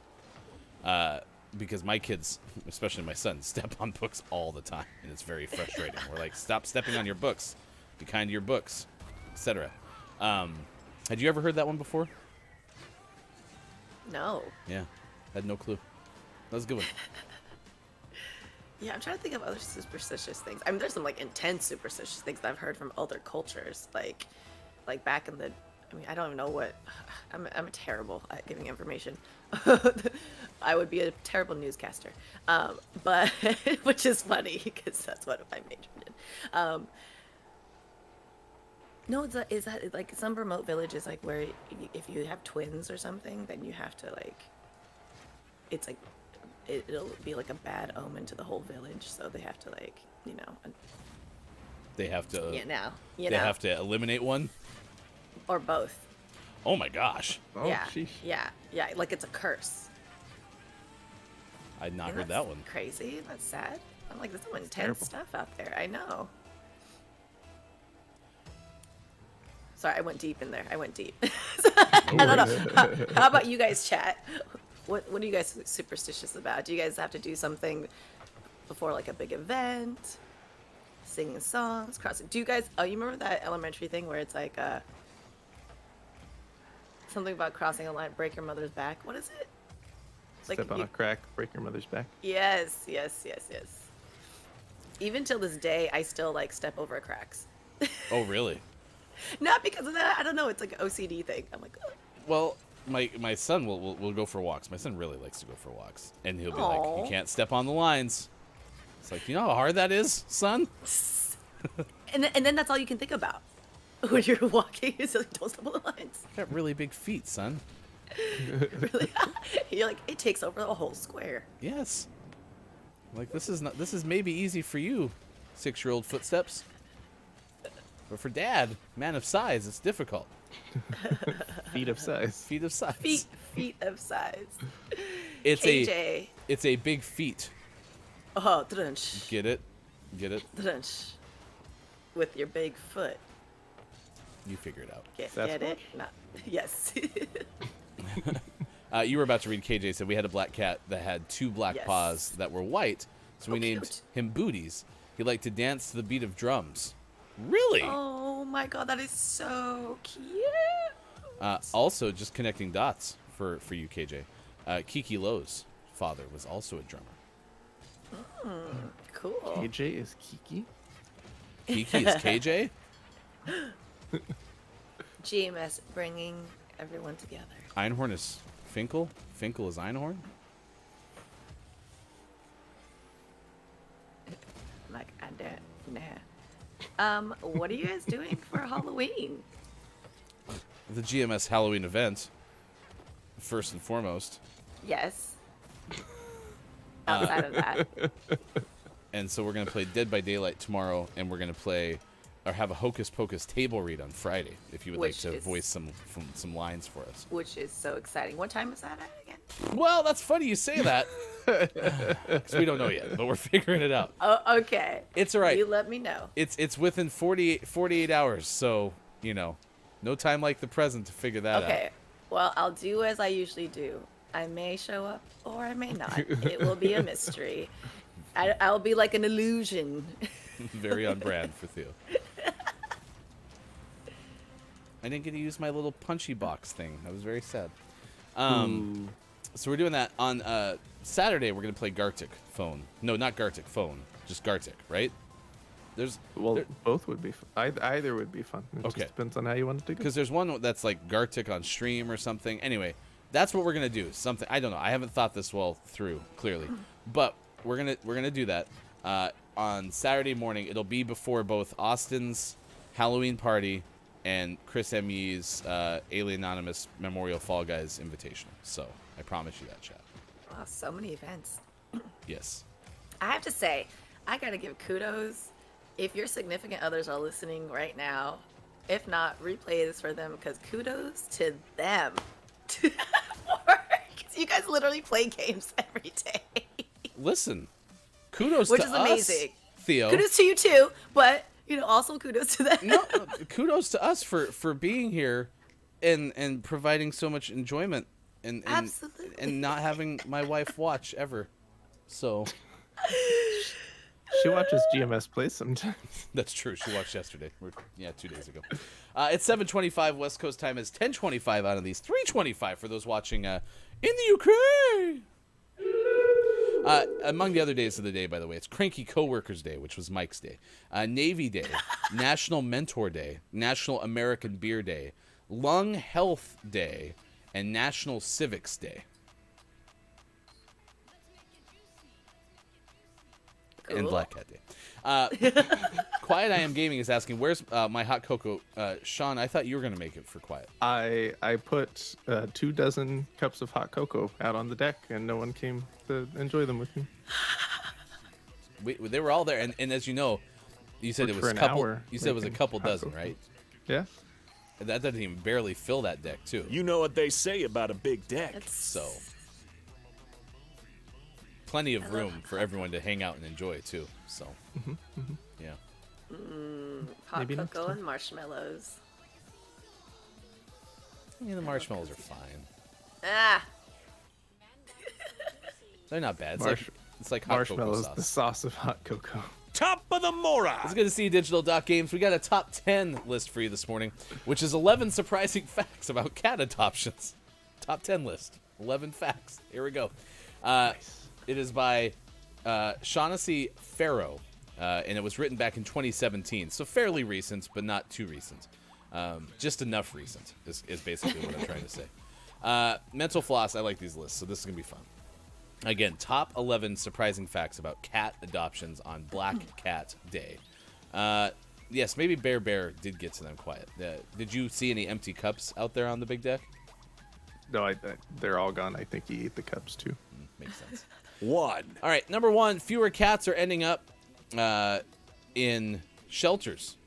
So the good news is either there's less cats out there, or the really bad news is cats die before they get to the shelter. I guess there's lots of ways you could look at this. Sarah McLaughlin, though, still plays the song, and you should adopt the cats. 3.2 million of them enter animal shelters each day. However, as of 2017, that was down from just a few years ago. 2. That's 3.2 million cats enter shelters each year, not day. 'Cause that's a lot of cats. Did it say day? Yeah. whoa. So that was. I'm happy you corrected that one. We got a lot of cats. Let me do some quick math. 3.2, right? Yeah. If that was daily, there'd be 1.168E9 cats in shelters every single year. I still don't understand how my calculator works. So All right, I'll teach you sometime. Number 2, adoption is one of the most common ways to get a new cat. When it comes to getting a new cat, most people are heading to a shelter, according to their figures, not breeders. About 31% of cats entering new homes come from shelters, according to the association's estimates, while 28% come from friends or relatives. Only 3% come from breeders. 3. I will remember you. Will you remember me? I don't know why I felt like I had to do that in a Cher voice. Yeah, you did kind of go Cher there. Cher there, Bear. I think was Bear listening to Cher over there? No, we're Number not right 3. Upstairs? Kittens, meow, are even more popular than you think. Kittens are super cute. People prefer adopting kittens over cats more than they do adopting puppies over dogs, according to an analysis of PetFinder.com. While 95% of puppies get adopted compared to 75% of young dogs and 68% of senior dogs, the rates drop much faster for cats. About 82% of kittens get adopted, but as they get older, the likelihood drops. So sad. And once they pass around 18 months old, only 60% of cats get adopted. But why? 4. Well, I did some research this morning, and well, this is why you gotta cite more than one source. I was taught in school, because number 4 on this list is black cats don't have any trouble getting adopted. So, get wrecked, Black Cat Day. It's a myth, according to Mental Floss, that black animals are adopted at lower rates than pets of other colors, according to data compiled from the ASPCA. In a review of 14 regions of the U.S., about 300,000 dogs and cats up for adoption, the study found that black cats comprise 31% of adoptions and 20% gray cats, 18% brown cats. However, this also says the overabundance of black kitties in shelters may just be a matter of numbers. The genes that cause black coloration are dominant, so it stands to reason that there are more black cats in general. Did we just solve anything, or do we not know anything else that we should know? I'm confused. Me too. It was just a lot of numbers. A lot of... The bottom line is 1.168E9 cats are available for adoption every single day. 5. Yeah, every day. Yes. Maybe this is because Black Cat Day is working. Maybe it is. Cat. Number 5. Color does seem to matter, however. According to some price economic study, the same price economic study, tuxedo cats, meaning black and white, get adopted at lower rates than any other color. Gray cats and orange tabbies get adopted at the highest rate, according to their numbers. However, those numbers vary from what the ASPCA estimates. So in this one, it just said that the highest rate of adoption is for gray cats and orange tabbies, which, to my knowledge, is not a black cat. So wouldn't that mean that black cats are adopted at a lower rate? I think we're gonna have to do our own study. I'm like, that is 6. a great word problem to solve. Oh gosh, going back to elementary school. Ugh. Multiple choice. Number 6. Many cats end up in shelters because of housing issues. The kitties that end up waiting for new homes at rescues and shelters aren't necessarily there because they were strays or because of behavioral issues. A high number of people who relinquish their cats do so because they have to move and their new housing situation doesn't allow pets, which is unfortunate. In a study of pets given up for adoption from dozens of shelters run by the Australian Royal Society for the Protection and Care of Animals, the most commonly cited reason for giving up a cat was housing related. Only 4% of relinquished cats were given up because of behavioral issues. 7. I did like, by the way, Sean, on yours, when you said, according to some study. I like that better than the same study. I think it would be funnier.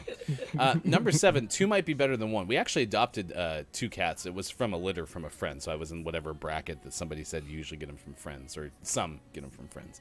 And we got them as a pair because we figured, hey, they'd like to hang out with each other and enjoy each other's company. Some days they did. Some days they definitely didn't. According to this, adopting a pair of cats might actually be less work than getting a solo kitty because bonded pairs can keep each other company, meaning they need less attention from you. 8. Number 8, outgoing cats get adopted first. In a 2012 study, a study of people who adopted dogs and cats, behavioral characteristics tended to influence cat adoptions more than any other factor.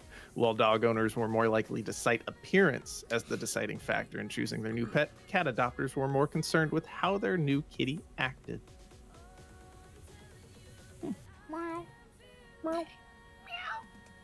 Nine.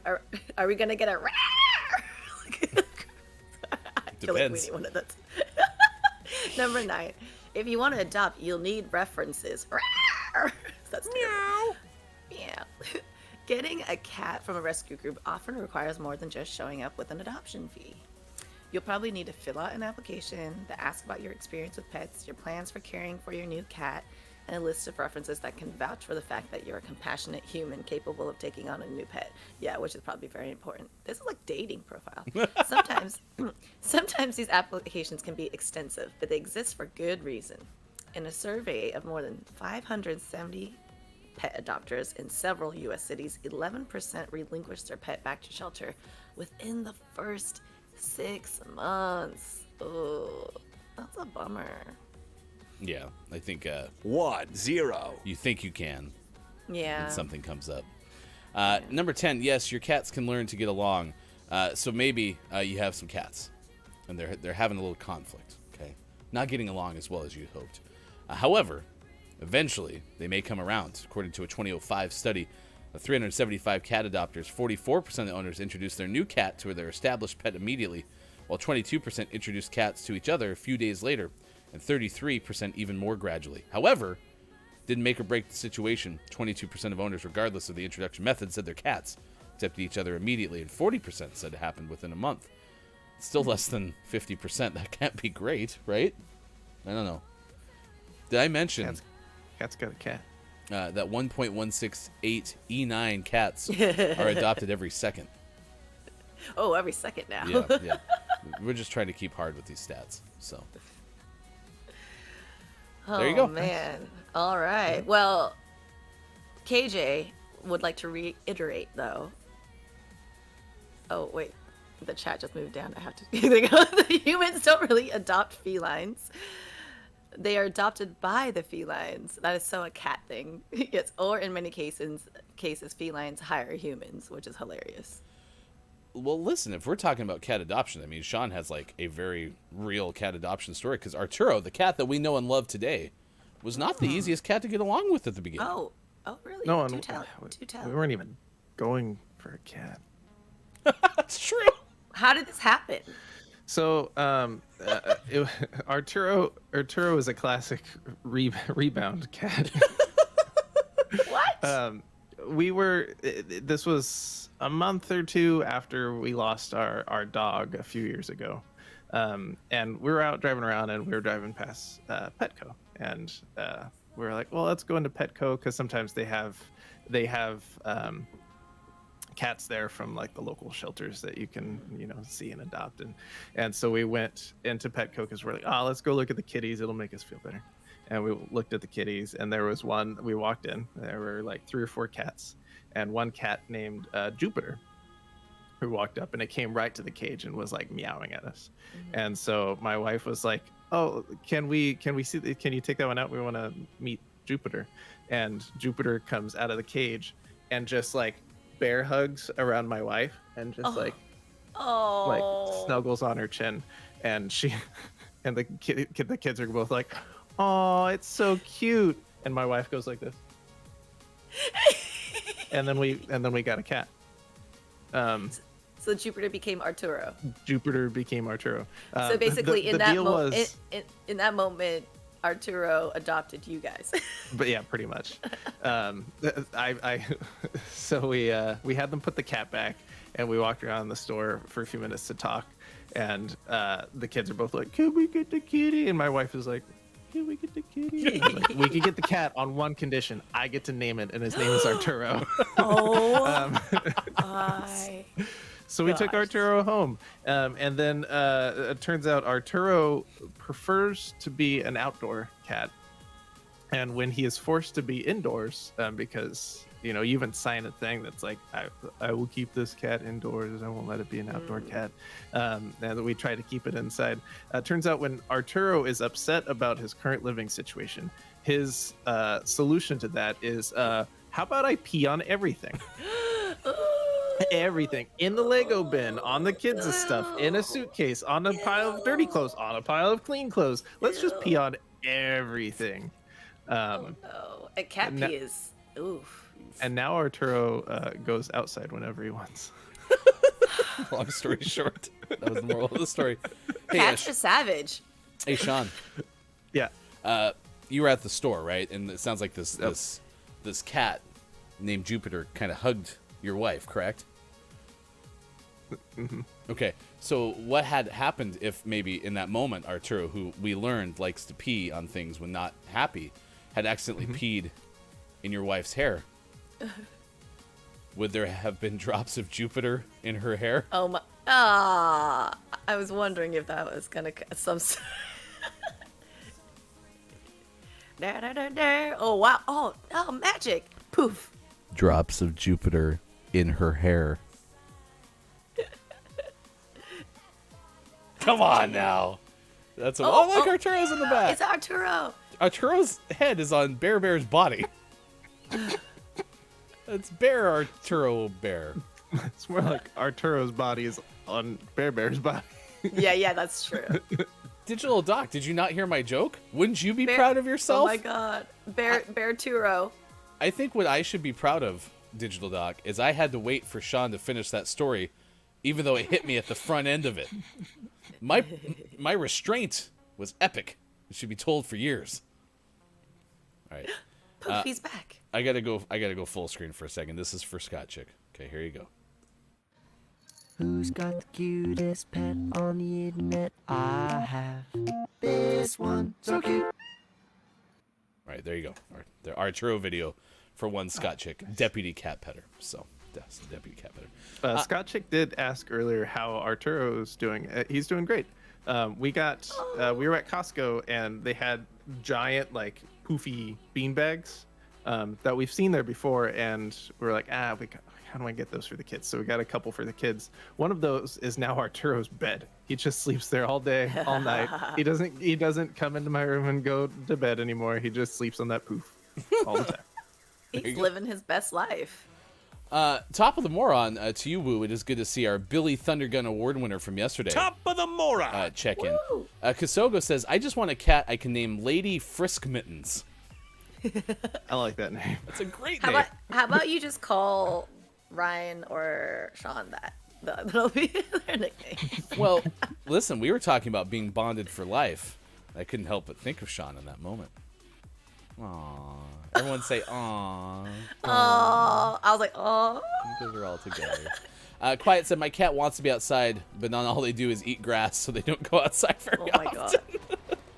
Do they eat grass and then shortly later go and hack it up on your carpet? Excuse me. Oh, that's the worst. When you see like an animal like heaving and you're like, no. You're like, no. You gotta move whatever is in the way out the way. Exactly. Yeah, I will admit, like, we have not had a pet for quite some time, other than the foster dog, and I do not miss having to clean up the output of the cats and the dogs and the things. So Yeah. Not for big. sure. Woo said, taking me back to 5th grade MTV. What? What did we say? Fifth grade. Wait. How That's a old are very you, first of all? specific memory, Woo. Yeah. Oh, did we make Bear Turo? I like that. Did you make Bear Turo? Yes, The Arturo Bear hybrid is Bear Turo? sure did. I like pretty Bear good. Turo. Totally did it on purpose too. Top of the moron to you, Kate. Just left the bunker I made in my bathroom because a tornado passed Oh my nearby. God. Are you okay? Oh my God, stay safe. That's scary. Wait, Kate, are you in Texas? Yeah, Texas, Houston. Tornado going through there? I didn't know there were tornadoes in Houston. Me either. For a second, I was like, Oklahoma? What? Well, I guess, I mean, we do know they're in Oklahoma, so Texas isn't too far away. Yeah, that is true. Yeah. I keep on forgetting that. They feel like two different complete worlds. Well, like, I've always associated tornadoes with the Midwest, and Texas is the Right. Midwest, but I always think of Nebraska and Iowa and those kind of places. Well, northern Midwest Yeah. feels more like Midwest than Texas. Because Texas, I guess, would you consider that more like South? South Midwest? Midwest? Mid Southwest. Yeah. Southwest Airlines. Upstate Western New York. And thank you, Kate. Have either of you ever been in a tornado? Like No. maybe not in the tornado, but around a tornado. No, not like a not like a big one, but you guys have all seen like smaller tornadoes, right? You're talking about like the dust devils. Yeah, where it's like big enough where it's like picking stuff up, but it's not big enough where it's gonna pick you up. That sounds larger than a dust devil. But you know, Like I haven't actually ever seen like I don't know like a small tool chest being flown up in a dust devil before. Like a small cat or something. oh my goodness, I know those. Oh, what was that movie where they're chasing tornadoes? What is that called? Twister? Oh yeah, that's what it was. Twister. It would have been better if you had said, what was the name of that movie where they were chasing twisters? Anyone? Come on, you guys. I would not be down for that, for chasing twisters. I would Lord love today. that. It'd What? be so much fun. No, are you being sarcastic? No, if I could be like, professionally trained, and actually have a shot at like not dying, I realized like I could die, but like I had a pretty good shot of not dying because, I have practiced and such. I would totally be up for that. That would be so much fun. What? That's crazy. Okay, so you don't like scary things, but you like thrills, like adventure. I don't think that's accurate, but for some reason, like weather's fairly. He just wants to ride in a van. Yeah. That's what it comes down to. I just want to hang out with Helen Hunt. Okay, that's my. Yeah, only goal. yeah. See, exactly. And Bill Paxton. And Bill Paxton. We had to hide under an underpass because we had a tornado that passed by on the way to a Little League game. And all of a sudden the winds were picking up, and everyone was like, "Man, this is a lot windier than even, Montana in the area that I grew up in is because the wind always blew there." And so we had to hide under an underpass, and like we get to the ball field, and someone's like, "Hey, we canceled the games because of the tornado." We're like, "Oh, that makes sense." So we went home, and on the way home, we like passed one of our friends' houses that had like the front porch torn off of it because the tornado went past the front of their house. Whoa, That's the closest I've been. So that's pretty close. Tornadoes are, whew, no joke. they're powerful. Quiet said, "No, thankfully, I don't actually let them eat. Try as they might." This is KJ also saying, "Wait, there's a cat apparently in the neighborhood that looks exactly like Arturo." KJ, do you live next to Sean? No. No. Okay. The cat tries to come into the house a lot. That sounds like a turn. Kisogo says the animals just want to give you a present. They just want to share. Sean, do you have any familiarity with Arturo sharing wonderful treats with you? Oh yeah. What are He the never gifts? brings dead birds, dead mice, dead rats, or dead snakes to the door. Never. I'm beginning to think. Sometimes. Arturo- I mean, never. He also never brings half alive birds into the house. That never happens. It's never happened, not once. I'm beginning to think Arturo's just trying to complete a bingo card. That's amazing. That's the only reason that's such a variety of animals is because Arturo's trying to get the fifth row or the fifth square on the row. So wait till you get a dead porcupine. There are skunks in the area. Oh. These skunks, they could be cute though. They could be cute. I have a skunk story too. What? What? In our old house, so Arturo, being a sometimes outdoor cat, most of the time outdoor cat, sometimes indoor cat. At our old house, we did not have fancy ring doorbells to alert us to when Arturo was at the door wanting to come in. And we had a neighbor that had many issues, but seemed to think it was their responsibility to let Arturo inside if he was outside and the sun was down, because cats are scared of the dark. And so we would always worry about Arturo being outside at night because he would get in their house, then he wouldn't come to our house, and that frustrated us.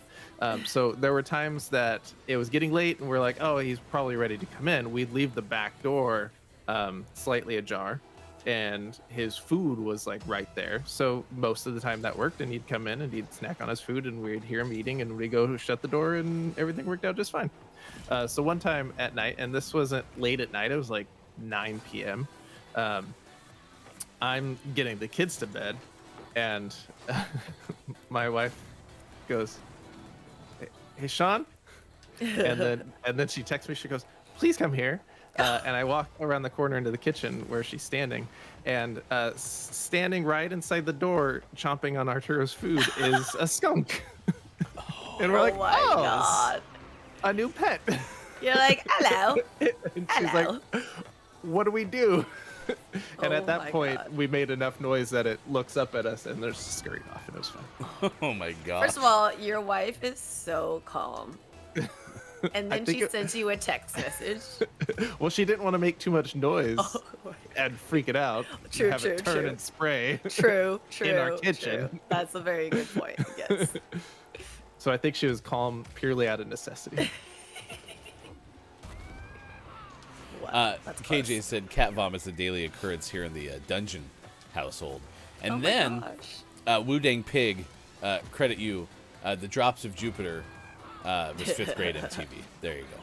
There you go. 5th grade MTV. We've made a connection. Kosogo is also in Houston, so be safe of the storms that are apparently there. Yeah, I wouldn't have suspected you'd have to deal with tornadoes today, Kate Zaid, but I'm happy you are safe. Yeah, stay safe.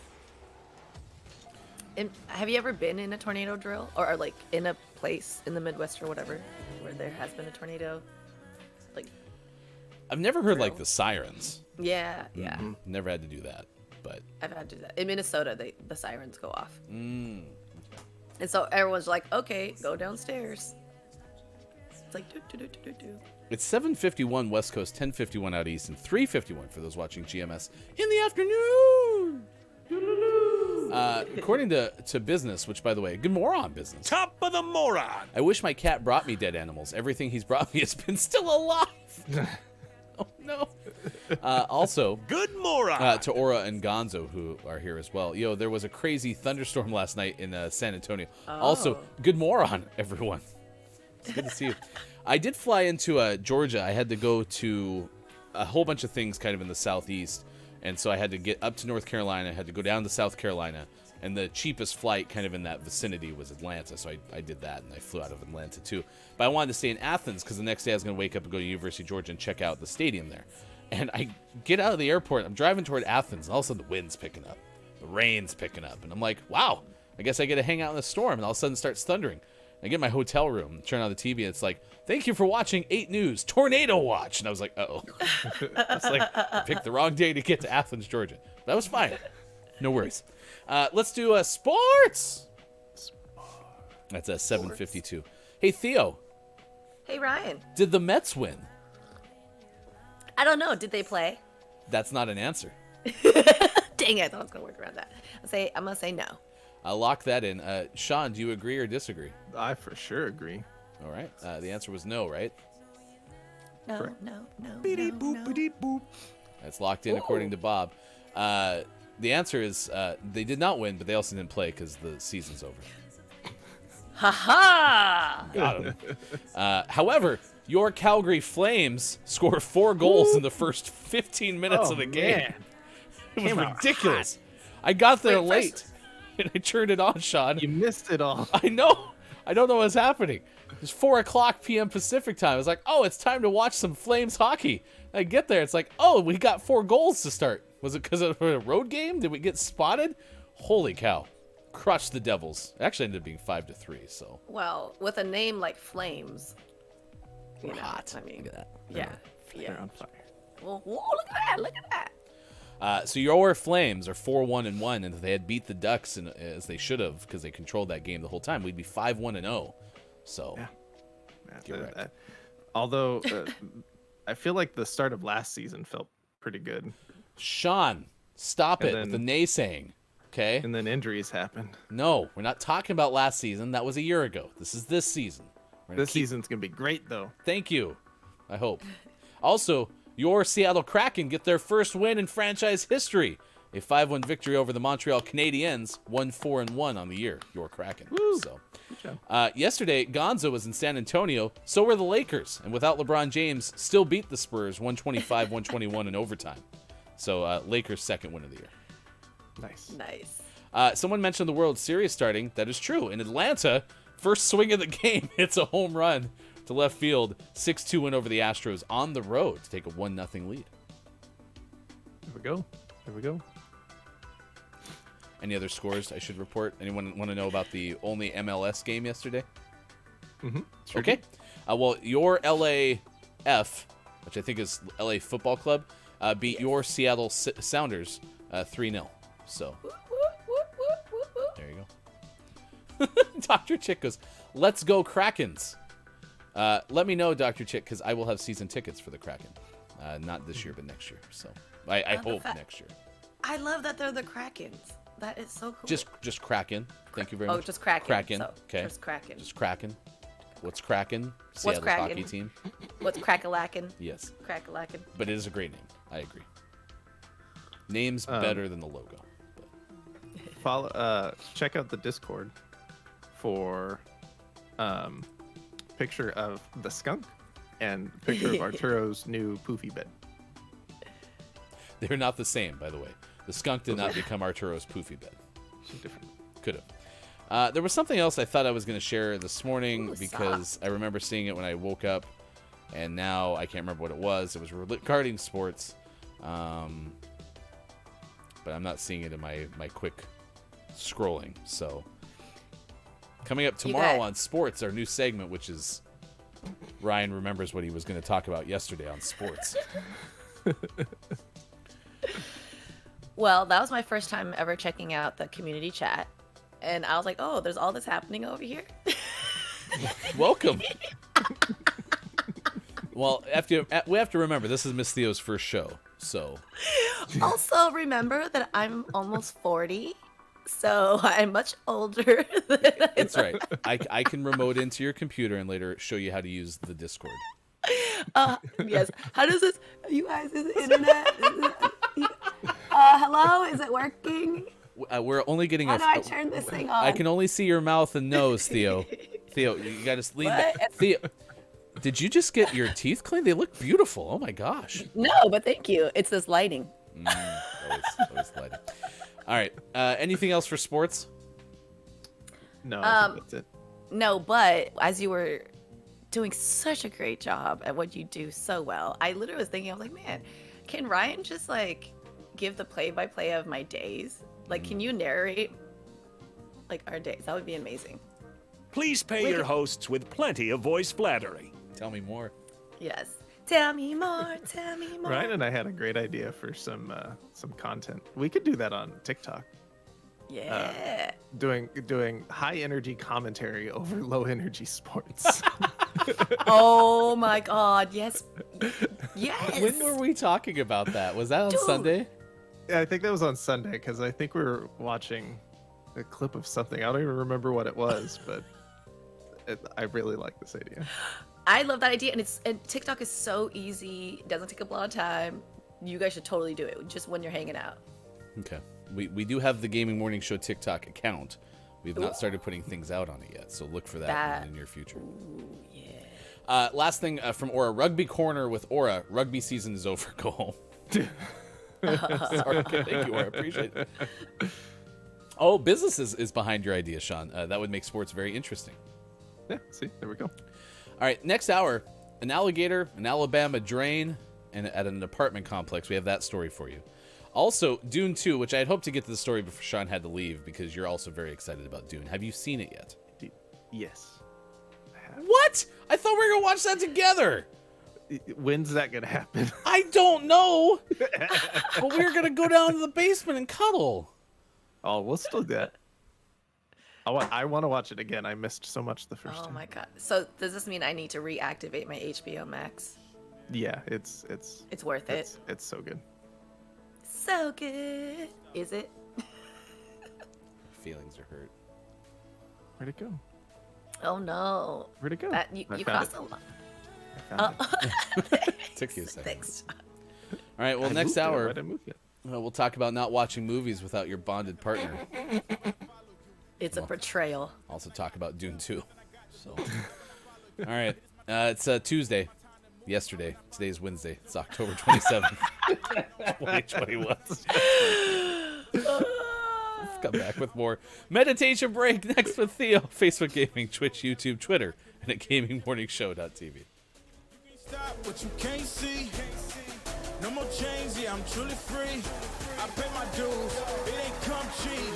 No more chains on me, you can't hold me down. You can't hold me down. You can't hold me down. All right, everybody. Here we go, my dears. Let's just stretch out, you guys, wherever you are. If you're sitting down, you want to stand up and stretch, go for it. Punch the air a few times. Woo, woo, woo. Get the energy out. Woo. Wherever it is, go ahead and do that. Whatever your body is calling for. And let's go ahead and just settle in after you gave yourself a nice big stretch. And let's take a few deep breaths in and out. Inhaling through your nose, filling up your body with that good air, and exhaling out of your mouth. Awesome.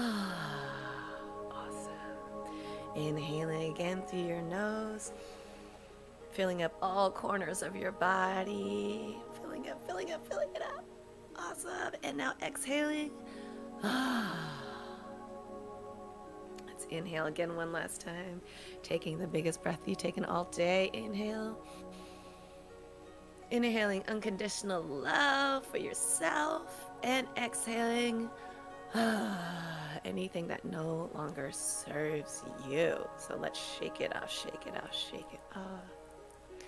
And if you haven't already, go ahead and close your eyes and put your hands on your thighs or legs or on the ground if you're laying down, whatever feels good to you.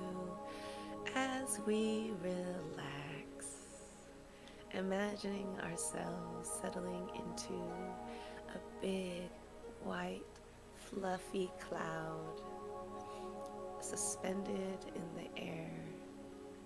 And this cloud is securely holding you in place, slowly guiding you through the air. And as you're sitting there in this cloud, just imagine what it feels like. Its softness, the comfort, the coziness. Allow it to envelop you and wrap you in its comfort. And as you look up, you notice just the beautiful blue sky and the sun in the corner warming your face. It's beautiful, 72 and sunny. And as you move ever so gently in the air with this cloud, you also pass along other clouds along the way. As you're here on this journey, you're just enjoying the air, the freshness, the crispness of the air, the light wind flowing and drifting your cloud with a little bit of movement and ease. And as we're sitting up here in this fresh air, we take this opportunity to use this air to reinvigorate our mind, our body, and soul. So as we sit there, we're going to take some deep breaths in and out.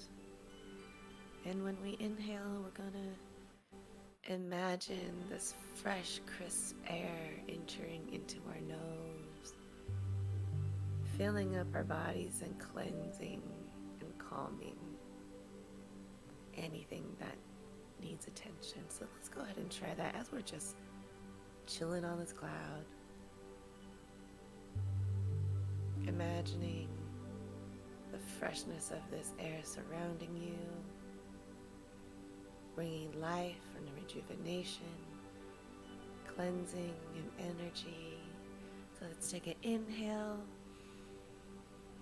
through your nose, allowing that air to flow through your nasal cavity, up through your head, flowing down your throat, and down your shoulders, your chest, and your lungs, filling up your lung space with rejuvenating air that also helps expand and heal your lungs. Allowing that air to now flow down your arms, past your elbows, your forearms, your wrists, your hands, the back of your hands, and through your fingertips. And if it feels good to move your fingertips, go ahead. Letting that air flow out your fingertips, flowing anything out that no longer serves you. Now allowing that air to flow down your stomach and your back, your hips, flowing that energy through your thighs, your knees, your shins, your calves, down your ankles, your feet, and all the way through your toes, allowing that air to push out anything that needs to be taken on by the universe, any negative energies, any feelings of frustration, anger, self-doubt, feelings of lack, remorse, feelings of guilt, or any pain, whether that's physical, mental, or emotional. Whatever that is, allow this air, every time you take a deep breath in, inhaling, bringing that air into your body to help push all of those things down, down, down, all the way through your toes. And as you inhale, bringing more of that rejuvenating, healing air. Exhaling, pushing it through all the way down to your toes. So let's go ahead and do that a few times on our own. And inhale.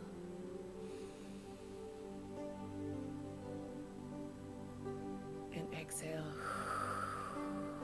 pushing it all the way through down to your toes. Inhaling in that crispy air, feeling it bring you energy, and exhaling,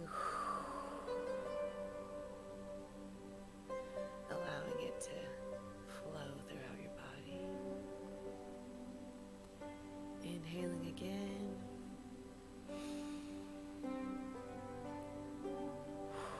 filling it up with crispy clean air, and exhaling out of your mouth.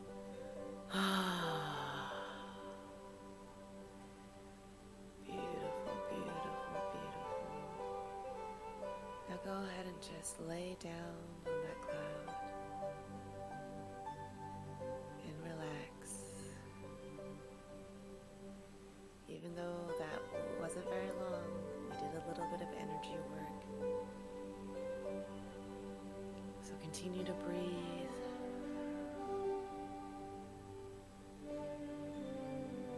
And relax.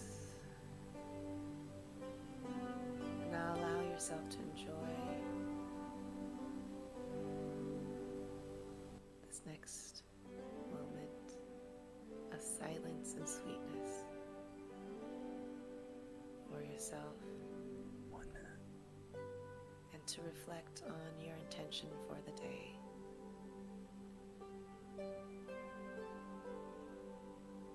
And remember to be gentle on yourselves.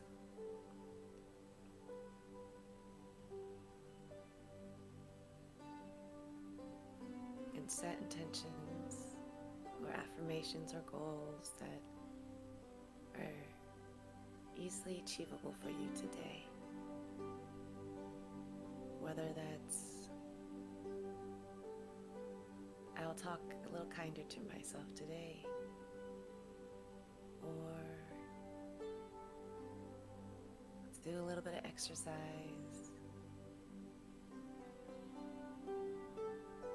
Or my intention is to lead with love just for today.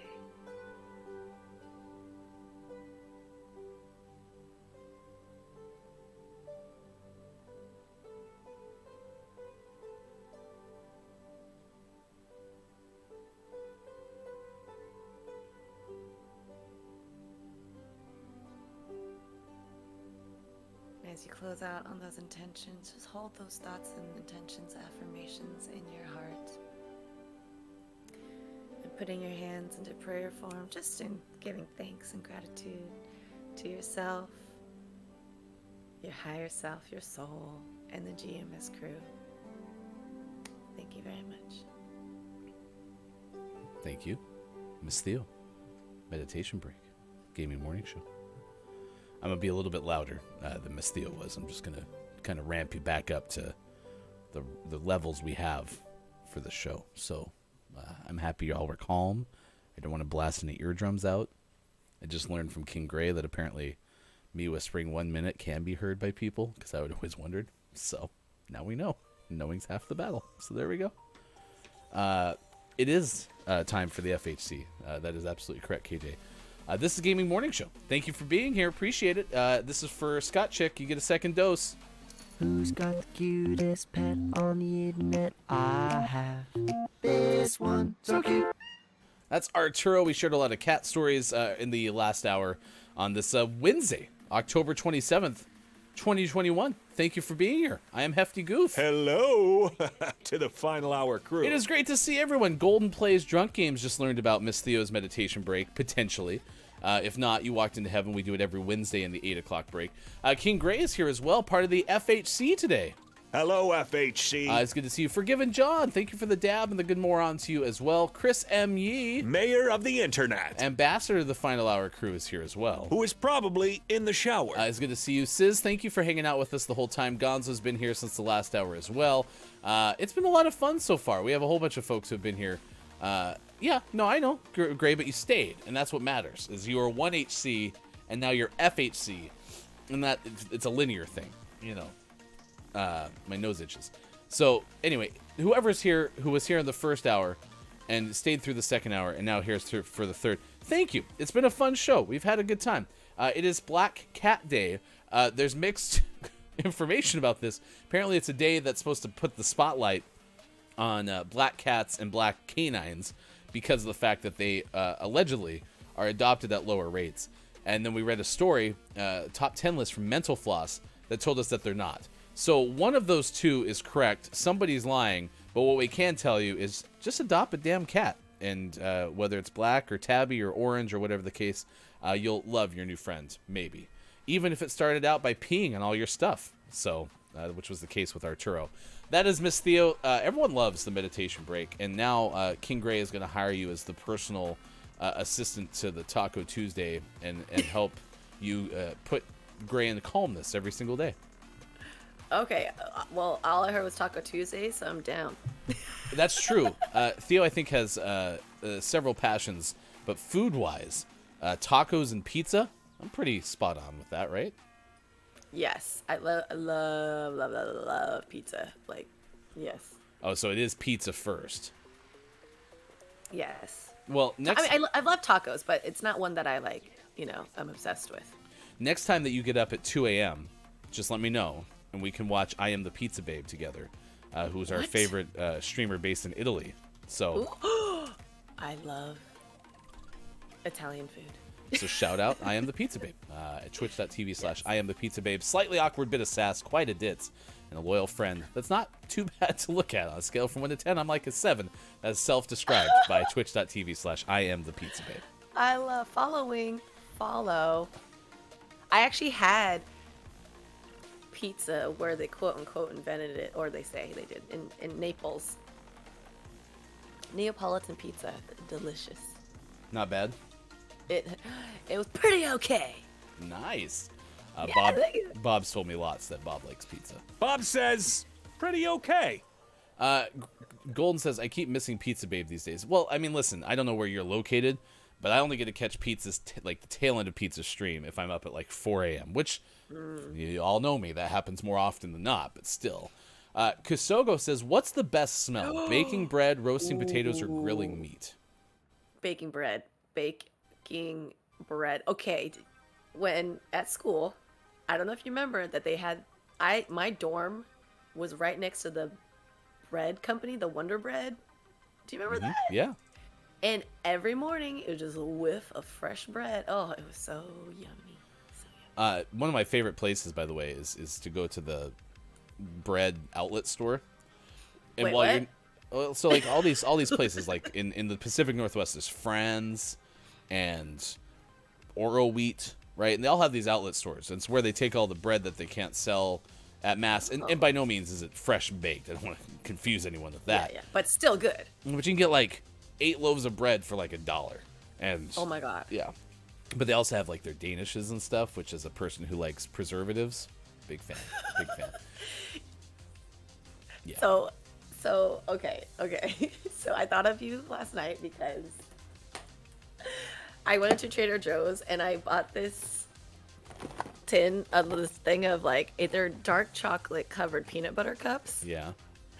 And I keep him by my bed stand, which is not really good. And I had like 4 of them before I went to bed last night. And I thought to myself, I was like, no, Theo, do not feel guilty about this. It's okay to enjoy this. I'm like, think about Ryan. Would Ryan feel guilty about eating sweets? I was like, Nope. So But you do have to remember, I'm a trained professional. So that's true. I don't want to hurt myself. I've been doing this my whole life. Don't try this at home. Okay. But yes, those peanut butter cups look delicious. However, They're I'm so good. concerned that they taste like real peanut butter as opposed to like Reese's peanut butter. No, they're actually a little more on the Reese's-y side. Let's go. On the Reese's scale, it's on to the right. Digital Doc says, I can't adopt a cat. I'm allergic. To which KJ replied, just adopt a damn cat. Digital Doc said, do I have to? And apparently there's some options like a Sphinx. Can that work? And I remember now that King Gray, don't you have like a hairless cat? Are they hypoallergenic? Is that how that works? I guess so, because no hair, right? No hair. No hair, no hair. Is that the song you're doing? How can I breathe with no hair? But I wish I would have, and now I'm happy that happened. I'm even happy. Kisogo said, I like asking that question because no matter what you answer, you are definitely likely attaching it to a great memory of some kind. That is true. My favorite smell is we'll spend time on Sean's big deck. You know what they say about a big deck. When he's basting his meat, the turkey and the ham for Thanksgiving, and it smells so good. The aroma that fills Sean's big deck basted meat is amazing, and I can't wait to get there. I will get little samples of Sean's meat and get a chance to eat it before we go in there, and then everyone has a taste of Sean's meat. So it's really, Thanksgiving with us is a whole different deal. So Yeah, I'm a rain check on Sean's meat. okay, fine. Yeah, he's a meat baster. Yeah. He likes meat baster. He likes to baste his meat. He pretty much does it with the whole family on Thanksgiving. So Wait, so is Thanksgiving always? Does Sean always host Thanksgiving? well, now I mean it used to be our wives' parents' holiday, and then their gigantic family matriculates to them. But now that our in-laws live with Sean's kind of the host. Okay. Yes, Oh, Kasogo. nice. Yeah, who doesn't baste their meat in front of everybody on Thanksgiving? But I guess in this case, Sean very much bastes his meat right there. Big windows on the deck, and then everyone's in the living room, and he's just sitting there like, basting his meat with a big smile on his face. That's the smile, Hey. actually. How'd you know? Look at that smile. that's love though. Basting the meat. No one ever sees the hard work that goes into it, but Yeah. that's the love. Basting, making sure it's juicy. Yeah, Oh my gosh, you you're- could call him a master baster. Yes, he is very much a master baster. Yes. I've never seen someone master base as well as our good friend Sean. So Yes. Kudos And to I you. don't care. I'll be 85 and still making these kinds of jokes. yeah, no, for sure. I'm happy that you're on board with all this master basting.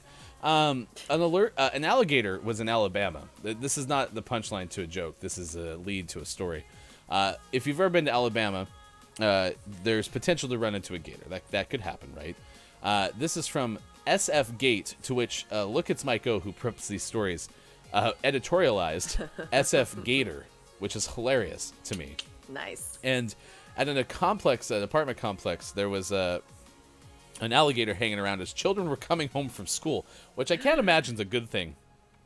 This alligator was actually pretending to be Pennywise the Clown for Halloween. Great makeup. You should have saw it. The alligator was really well dressed up. But Kenesha Miller and her boyfriend, Anthony Patterson, told WKRG-TV that they're driving home and stopped and did a double take in Mobile. Quote, "We saw a gator coming out of the drainage hole, and I was like, is that really a gator?" The couple then got police and wildlife officials to help. There was a school bus just 50 feet away to where this gator was. And Miller and Patterson said people were initially oblivious to the gator, but then there was a crowd started to form. And the residents kind of showed up and were like, wait, this is strange. Quote, "They were just as shocked as we were. Never seen nothing like this, in the hood anyway," end quote from Patterson. Wildlife officials safely captured the alligator and took it away. So moral of the story, if you see a red balloon hanging out by a storm drain, it's likely an alligator pretending to be Pennywise. So it's totally safe. Totally safe. Absolutely. Don't worry about it. Just show up and say hi. I actually saw there's somebody whose Halloween decorations, because they happen to have one of those like under sidewalk storm drains that have like this big of an opening, Oh, yeah. right? Yeah. They have that right outside of their house. Like you couldn't have built this house more centered to that little drain. And so what they did was they have, I can't tell if the person in the back of this picture wearing a raincoat is part of the scene, because to be honest, I've never seen the movie, right? But what they do have is they have a red balloon tied above the storm drain, and then they just put Pennywise's face in the storm drain. Oh. A minimalist decoration for Halloween. That's really good.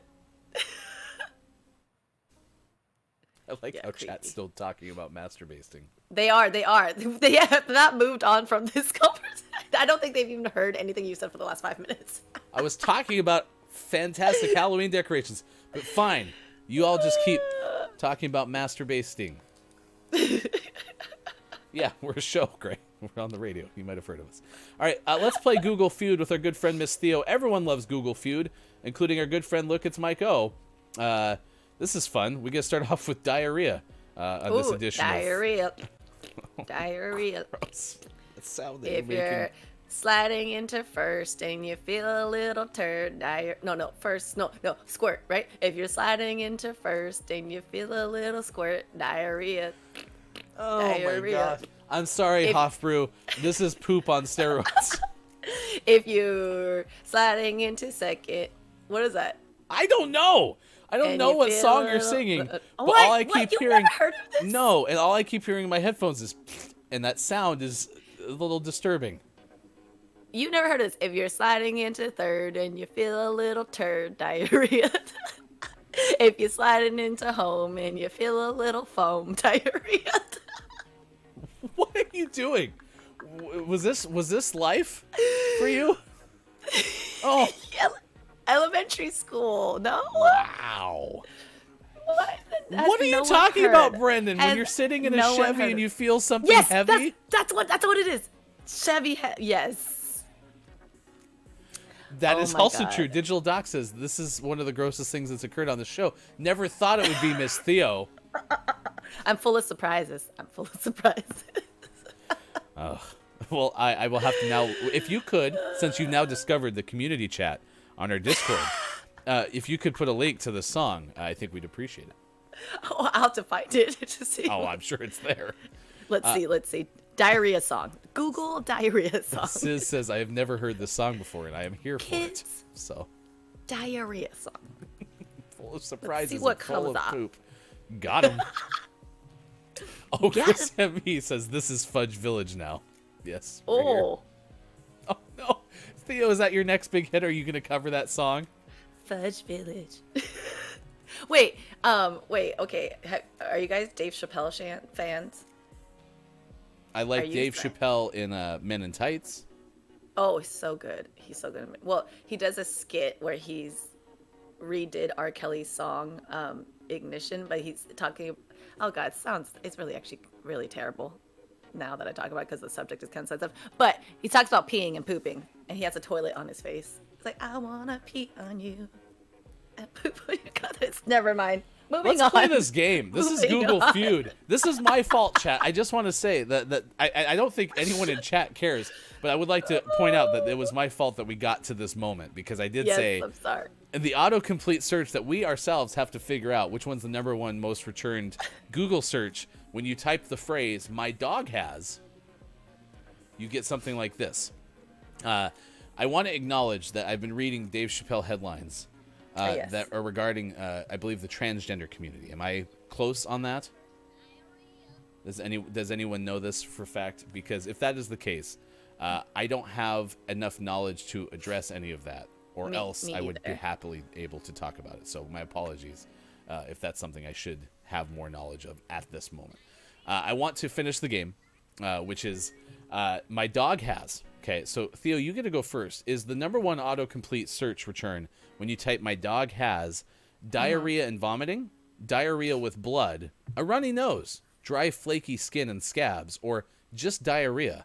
Well, there's 3 versions of diarrhea that's on there. Ooh. Sound. I think that sound is worse than when Kiki does the slurp sound. So, hey, Downs. Downs says this is not your fault, Ryan. It's all Miss Theo. No, Miss Theo and I are a team. So this is all of our faults. So. Hey, Downs, hold up. Okay, hold up. Hold up. Yeah, see, drunk games, you know what's up. Wow, diarrhea. There's 3 choices of diarrhea. I'm gonna say diarrhea and vomiting. All right. We're going to go diarrhea and vomiting from Miss Theo. That's number 7 on this list. Number 7, so No. not as prevalent. Now, Brendan, who I know is a dog owner, says, I'm going to say with blood, because what happens, yeah. because when that happens to your dog, it makes you panic. I'm going to use that as chat's guess, and that's number 8. makes sense. Apparently, 8. it is less of a concern Incorrect. than diarrhea and vomiting. Is it regular? It's probably regular diarrhea. All right, well, fine. We'll do this. We'll make it easy on you, because you're going to have to be the clinching vote. No pun intended. The Clinching. unclenching vote, more like. If I'm wrong, you'll have to guess between runny nose and dry, flaky skin. Well, great news. Correct. It's just diarrhea. I knew it was a trick. And you're sliding in the first. Well, also good news. I found a video, and I put it in chat. The In chat? diarrhea song, in the Discord? 1989. Yes. All right, so check out the Discord if you want to hear that song. So, Brendan says, maybe a good thing. Less people searching it means it's not as common. That's very I hope true. so.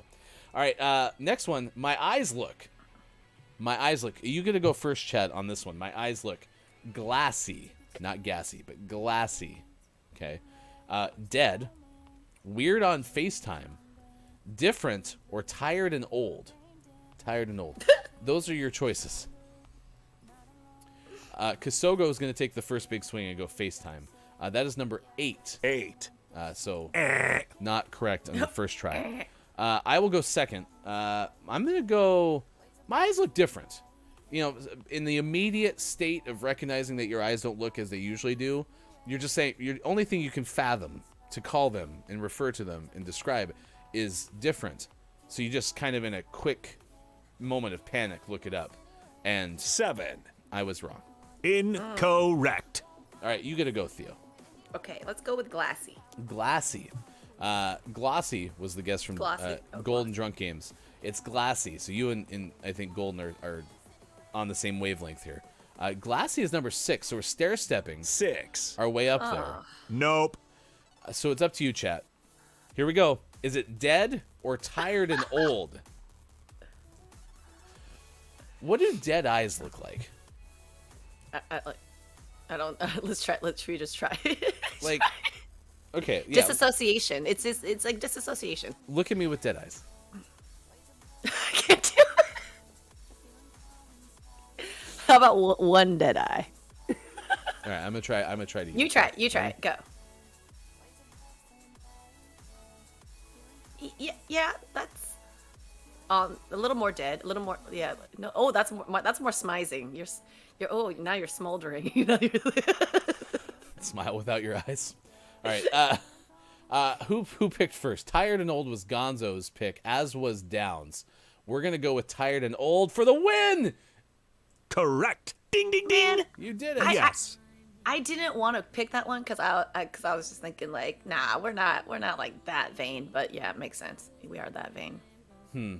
Dead was number 5, so we picked all of the lowest answers on the list prior to getting them. Because we're cracked, chat. We're cracked. All right, last one. We have a chance to reach 15,000 points. 15,000 points. All right, what exactly is blank? What exactly is blank? I get to go first on this one. What exactly is the Taliban, gluten, cryptocurrency, in the COVID vaccine, the Delta variant? Ooh, that's a good one. Those are... Chat's doing that thing where they're shouting from the audience to the person who's the contestant on stage, like at Price is Totally. Right. Yeah. Cryptocurrency! Yes. Yeah, that's what I would say. I think crypto. Before I pick my answer, I will tell you the story of when we were on the Price is Right, which I've mentioned before on the show. Our friend got up on stage, and our friend had to guess how much the retail value of the car that he had a chance to win, because he did get the new car chance. And there was about 10, 15 of us from my first university that were there, and everyone starts yelling at our friend on stage, being like, keep going, because the amount that was on the board we didn't think was the closest without going over. We were all yelling that, except for one person, our friend John. And our friend John was interning at a car dealership, and he's yelling, that's perfect, stop. But all of us, and probably the rest of the crowd, were yelling, keep going. And so John's voice was never heard. And guess what? He lost the car. So Oh no. next time you go to the Price is Right and you have a chance to win a new car, tell your whole group to shut up and let the person who worked at the car dealership Seriously. help you with the problem. All of that to say, I'm guessing people are searching what the hell is gluten. And it's number 6. 6. So I was. Oh, you chose Nope. gluten. What do you pick, Theo? You get to go next. Crypto. Crypto. Because I would have to say that's the thing that I know the least amount about. I'm sorry, you're wrong. In fact, more people are trying to figure out what the hell gluten is. So. What? So the only guess we have other than gluten and cryptocurrency is kind of a pseudo guess, which is Kate saying, I've Googled the Taliban, which I don't know if that's necessarily a guess. Now, Kisogo said vaccine. Well, it is a choice in the vaccine. I think if like we're trying to figure out what people are actually Googling, hopefully people are trying to figure that out. So I'll go with the COVID vaccine on behalf of chat, and that is the number 1 answer. 1. Correct. I guess that is more important than crypto. Ding. Yes. I would hope in the long run that is the Yeah, I case. think so. Yeah. All right. 8:32 West Coast time, 11:32 out on the East. It is 4:32 for those watching in the Ukraine. Doo-doo-doo. Quiet Time Gaming asks, what is the time frame for these searches? Is this all time or just within the last X months? Quiet. We are Gaming Morning Show. We start to figure out what the hell we're going to talk about for the show 20 minutes before we get started. I don't know. I've never looked it up. So the answer is I don't know. If you would like us to find out, please send a self-addressed stamped envelope to P.O. Box, which we actually do have. And then we'll forward it to K-Laugh, which is exactly what I was going to say. So quiet. You got this. You got this. Nice. All right, Theo, what's up in your world as I tell everybody about our GMS Halloween events? We'll have you tell us in just a second. Today is GMS After Dark with Look It's Mike O. It's the Halloween special. And tonight at 4:45 p.m. Pacific time, Look It's Mike O welcomes in Dandy Daydreamer, a good friend of the show, for a cryptid debate. And then tomorrow, still TBD, and I'm very sorry that it is. It's been a busy week in GMSville, and we haven't figured this out yet. But we are going to play Dead by Daylight. Not play, but learn this game from our good friend, Hey It's Brendan_TTV, who will also be streaming on Thursday at 4:30. And then on the 29th, Hocus Pocus table read and a Gartic GMS game special edition coming up on the 30th. And that is not all the Halloween fun that we have on the 30th as well. It's the Austin Attack Halloween Party. and the Alien Anonymous Memorial Fall Guys Invitational. All of those available at Austin Attack 12 on Twitch and Chris M. Yee on Twitch as well. Theo, what's up in your world? What are you working on? What's up in my world? Well, this is what's up. Okay. I think I just came up with my own jingle. Okay. Yes, if you're not following me on Instagram or YouTube or Spotify, please do. I am Miss Theo. Keisa and I are going to try to record a Halloween episode tonight. So if you haven't followed my podcast show, Finding Your Voice, find us on Instagram and YouTube there as well. Finding Your Voice or Finding Your Voice Show. And if we do get to meet up tonight, the episode's going to be about our experiences with ghosts and spirits and whatnot. So it should be a pretty cool one. Yeah. Yeah, and that's it. Have you ever considered being a ghost hunter? Now this, okay. I was gonna say that might be like a really like odd question in the sense of No. like, have No, you not considered at all. being a ghost hunter is a very specific avenue to send you down? So maybe more broadly, tell us more insight on your experience with ghosts. A tease. Well, I never wanted to be like a ghost hunter, but things that I've experienced and other healers, whatever, have told me is that in the past I've had experiences with doing exorcisms, and I have had a couple instances with Keisa actually where I was in her dream while she was having an attack, and I was like helping her through the dream. And the funny thing is we were sleeping in the same room. This is when we were in Hawaii for the music video, and I knew something was happening. So as I was waking up, she was like trying to wake me up. She was right above me when she could actually get up. But as soon as I woke up, as I was coming to, I already knew something was happening. So I opened up my eyes and I was like, okay, what's up? What's happening? What's going on? What do we need to do? Anyways, she's going to tell this story, but a spirit. So Hawaii, the islands of Hawaii are big portals. And so there's a lot of things that come in and out of that place. So we were dealing with some spirits during our music video. This was the video for So Good, which you can find both Finding Your Voice and Miss Theo's music video, So Good, through I Am Miss Theo on Instagram. Ghost Story Podcast, potentially the next episode of Finding Your Voice. Yes. One other thing to mention, Taste Test is happening again for Kim Chica, who, again, along with our friends King Julian and Dacinex, gave us a raid yesterday during GMS Plays. They're having Taste Test tomorrow, Friday, 4 to 7 p.m. Pacific time. And we'll be on Thursday for a Let's Play, 7 to 10 p.m. for Delaroon CH1. I don't know if that's Channel 1 or what, but that's happening tomorrow as well. All right, what time is it? It's 8:36. It's Black Cat Day. Welcome back, Dandy Daydreamer. Golden's been hanging out with us as well. It's Black Cat Day. We're asking you about biggest superstitions. So did you ever give us a full-blown superstition that you have? No, but do you remember that song from Janet Jackson? Come on, tell me you do. Black cat, da, da, da, ba, ba, da, ba, da, I don't. ba, ba, da, Which I ba. feel really bad Come about on. because I have been crushing joint music references between you and me. But that one You I don't have. I have. I yes. thought you would have known that one for sure. Do you remember what album it was on? It was one of the K-Laugh. really early ones, like Okay. early. Anyways, no, I didn't give any superstitious stuff because I don't really have. Yeah, anything. I don't think I do either. Like, I've never been worried about about walking under ladders. I haven't fallen into that one. Yeah, black cats crossing the path never have been a concern of mine. Yeah. So I don't think I have a lot. Even like sports, where there's a lot of superstitions. I just never really have had one. So, chat. I mean, What are your biggest superstitions? Since we're apparently not terribly superstitious on this side Yeah. of the screen. once in a while I'll knock on wood. You know, but that's pretty much it. But I think knocking on wood for me is more just like a condition. I actually don't believe it helps. Does that make sense?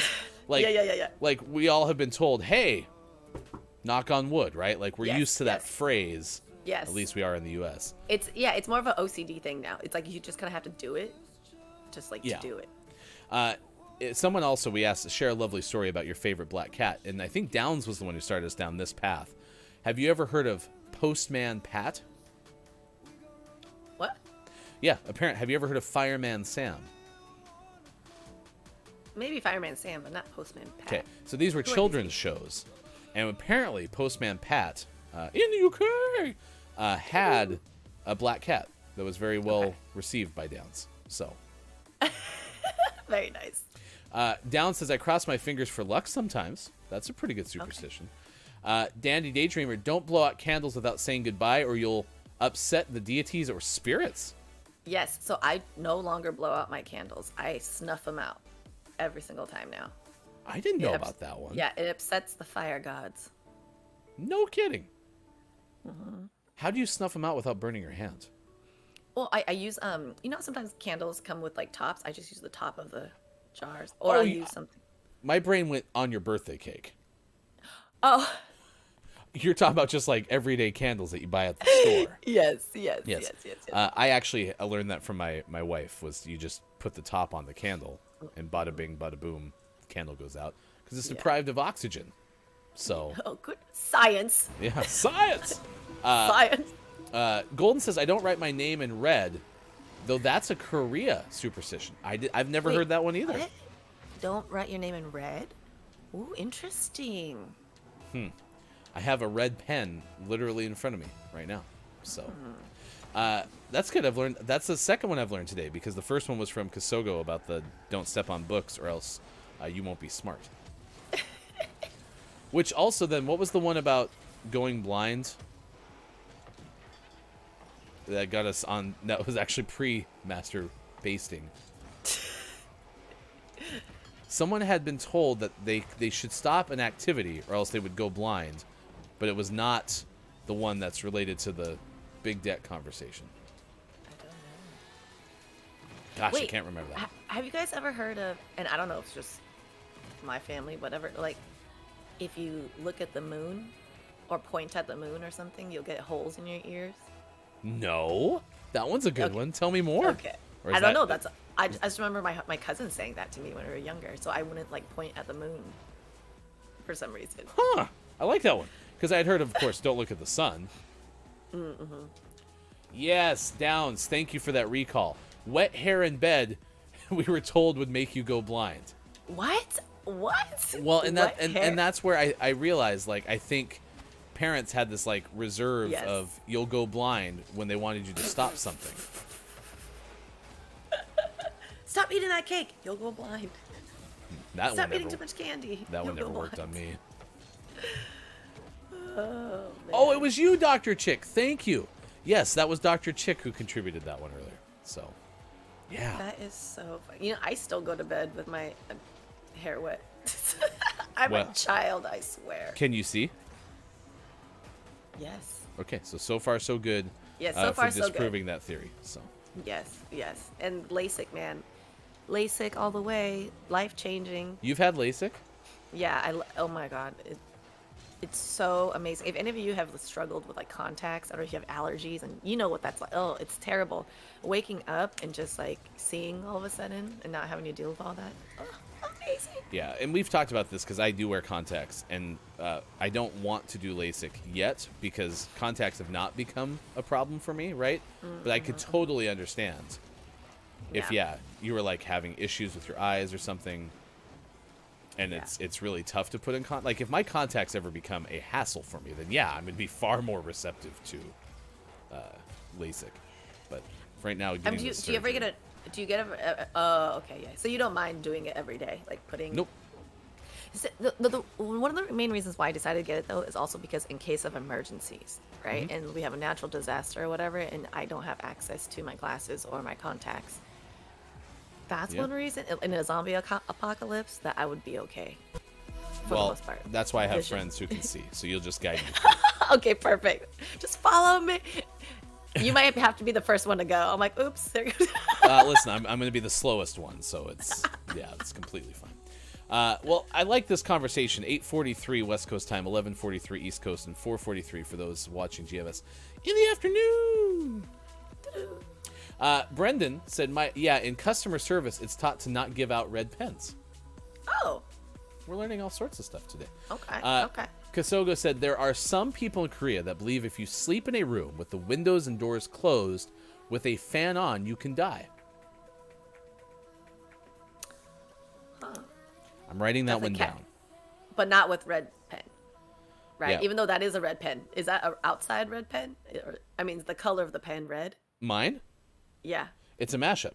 Top is blue. Oh, look at that. Bottom is red. Because I don't like throwing things away, and so part of it cracked. It's also held together by Gorilla Tape. That's amazing. I'm persevering with my pen. This amazing. is also my liar pen, because the top is in fact royal blue while the bottom is red.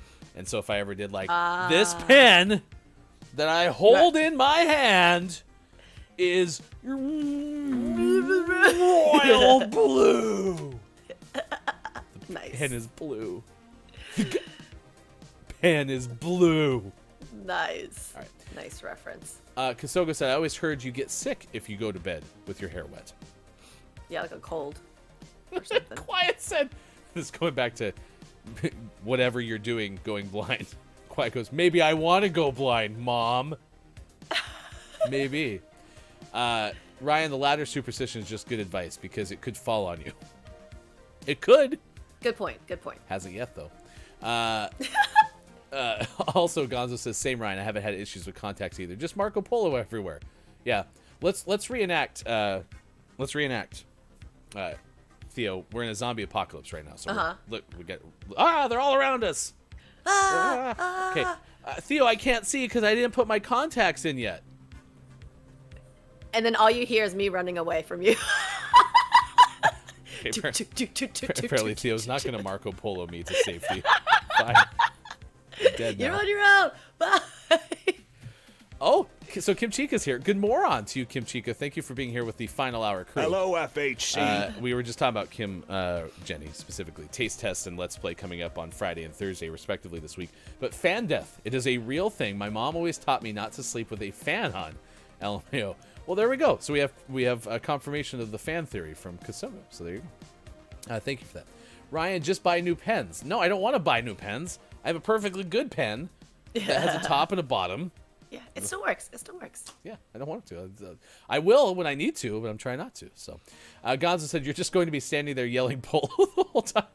All right, I need you to disappear for a second because you ran off, okay? Just kind of left or right. You can pick. Okay.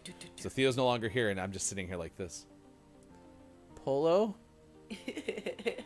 Polo? Polo! Ah! Well, the good news is these are zombies from the original movie of Day of the Land of the Living Dead, so they're really slow. So you can... Oh no, is that you? Is that you? You're gone. Oh no, where's Ryan? Where's Ryan? They got Polo! Help me! So dark. I'm so scared. It's so dark in here. It's cold. I'm so cold. I'm so cold. And then I come back and I'm like, ah! All right. Everything's fine. All right. It is good to see everyone. Last chance, last call for cool black cat stories and any superstitions that you have. We have takeaways that were pretty okay coming up shortly. So if you have a takeaway, something you learned from today's show, please let us know. And then again, tune in tonight, 4:45 p.m. Pacific time, part of our GMS Halloween event. It's GMS After Dark with Look It's Maiko. Our guest is Dandy Daydreamer, doing a cryptid debate. It is guaranteed to be calm, cool, and collected the whole entire time. And Mike has promised not to mute Dandy whenever Dandy's making a good point. He sweared. So, let's do the Gaming Morning Show Morning Gaming Renews. This is where we recap the headlines of the morning video game style. We did this in our first hour, and if you missed any of it, you can find us on Twitter at WatchGMS, and we have them there with the hashtag GMSMorningGamingNews. The headlines are the follows. BlizzCon Online postponed. This is the headline from Game Informer. As Blizzard looks to reimagine the event, from Marcus Stewart of Game Informer. Sports.gaming, who's our hashtag video game expert, editorialized that BlizzCon Online was also postponed so that Activision Blizzard can continue to figure out how to not get sued by the whole state of California. So, again, whichever theory that you're on, that's your call to make, but that's just a theory that was thrown out by Sports.gaming. Also, we learned today that new Pikmin AR is coming to the... Gosh, I can't remember. Maybe it's for phones. From Niantic, who's the maker of Pokemon Go. So if you want to play Pikmin in AR, you can, according to Anna Diaz of Polygon. And then last but not least, for those that are playing Far Cry 6, maybe you got it at launch and you're like, this game's fun, and then you stop playing because, I don't know, maybe you found a different fun game. Or maybe you got busy. Or maybe you're busy, adopting a black cat from your local shelter. Because, for example, I was flipping through the TV the other day and I heard this song. Black cat. Da, da. No, that's not sure. It's not the Sarah McLachlan song. Oh, that song. I wasn't sure which song. There have been multiple songs. You should be lucky that I didn't start singing that diarrhea song. Okay, Thank goodness. so- Thank goodness. I will wait and share. I will remember you. That's pretty good. Will you remember me? I feel like you have like a little bit of the Ariana Grande impression of Celine Dion going in there too. Oh yeah, maybe. Well, Celine Dion, that's a little tougher. I'm the best singer in the world. I don't know. I can't do her yet. I love when Ariana's like, "Shall we go for it?" That's my favorite She's so parts. good. I gotta see the So Celine good. concert. Anyway, if you're playing Far Cry 6, you stopped. You may be getting an email soon from the character El Presidente within the game, mocking you for quitting. It's a gentle push to try to get you to play the game some more. That's according to Logan Plant of IGN. Out today, Dadish for Xbox One. Also for Xbox One out today, Dadish 2. Wait, let's talk about this game. What does Dadish? Don't know. But they're both available. So maybe you like Dadish so much on launch that you want Dadish 2.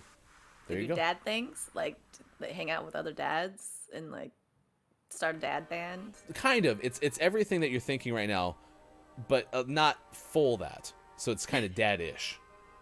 Ish. The Legend of Tianding for Switch and PC. Death Park 2 for Xbox One is out today.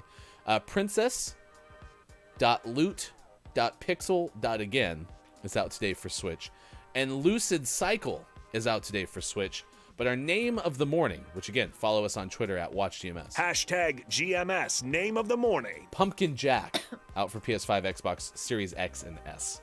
Pumpkin Jack. All right. The Pumpkin King. Because I, Jack, the Pumpkin King.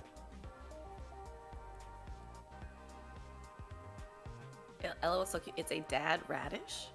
Oh wait, the game Dadish Dadish. is a dad radish. Yeah, it's not like it's a father. That's Of a radish. hilarious.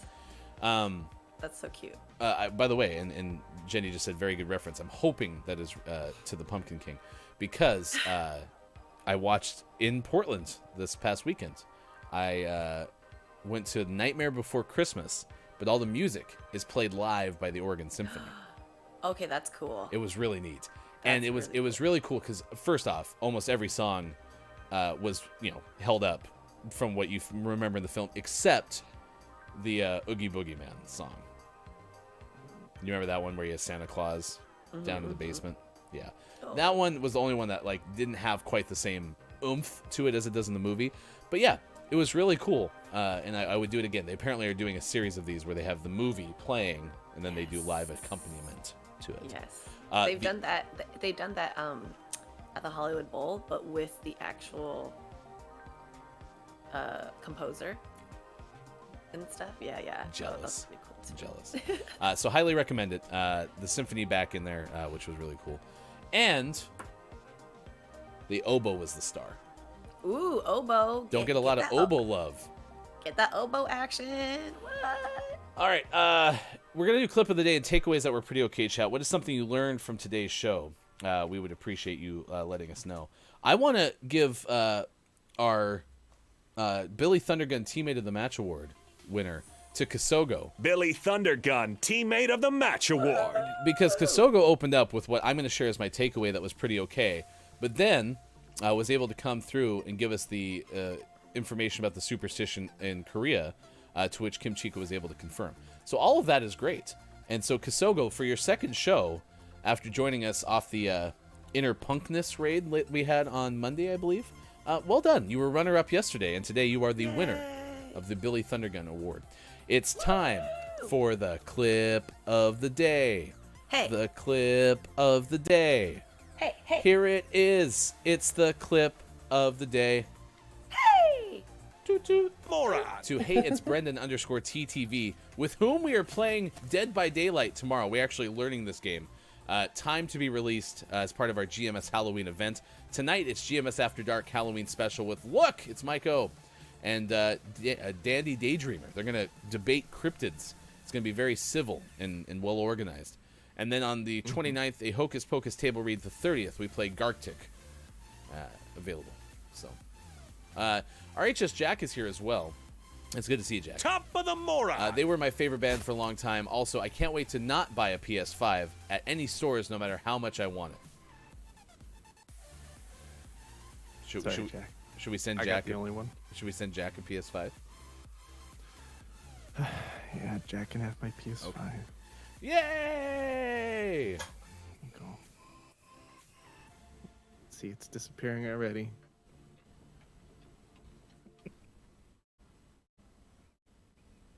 Real time.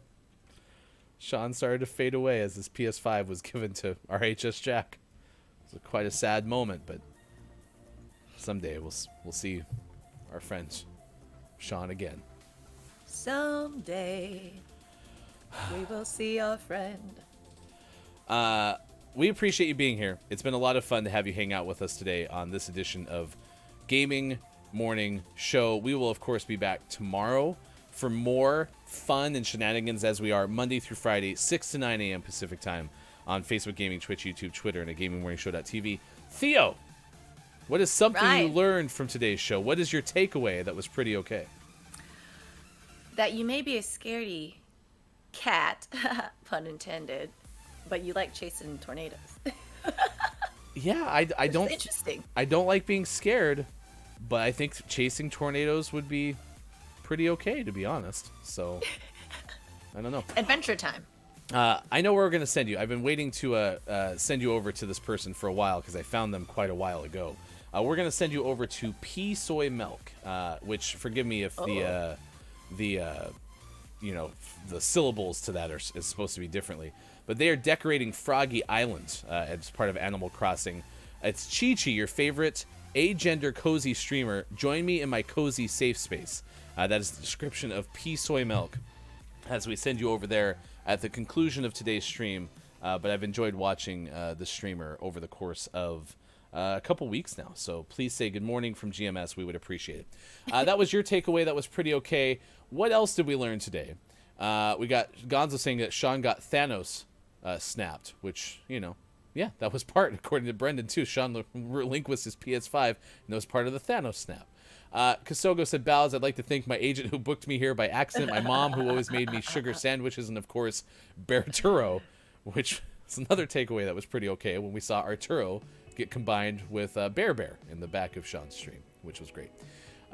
Quiet says, don't go chasing tornadoes.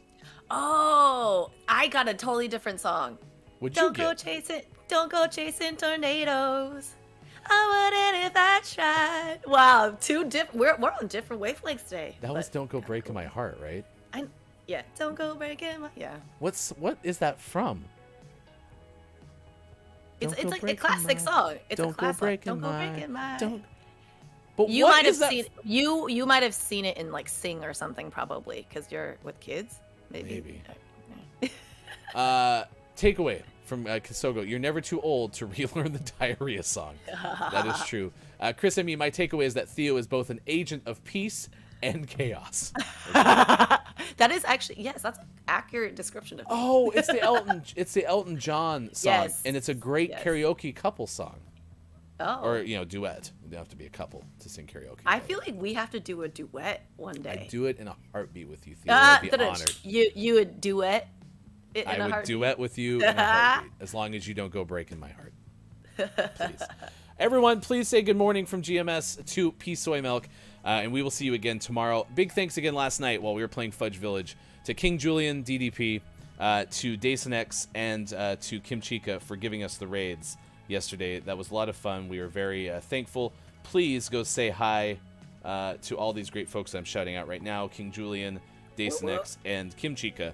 And we will see you again tomorrow for more Gaming Morning Show. For Theo, for Sean, for Austin, for Mike, I am Hefty Goof. We'll see you again soon. Tonight, GMS After Dark, 4:45 p.m. Pacific Time on these same GMS stations.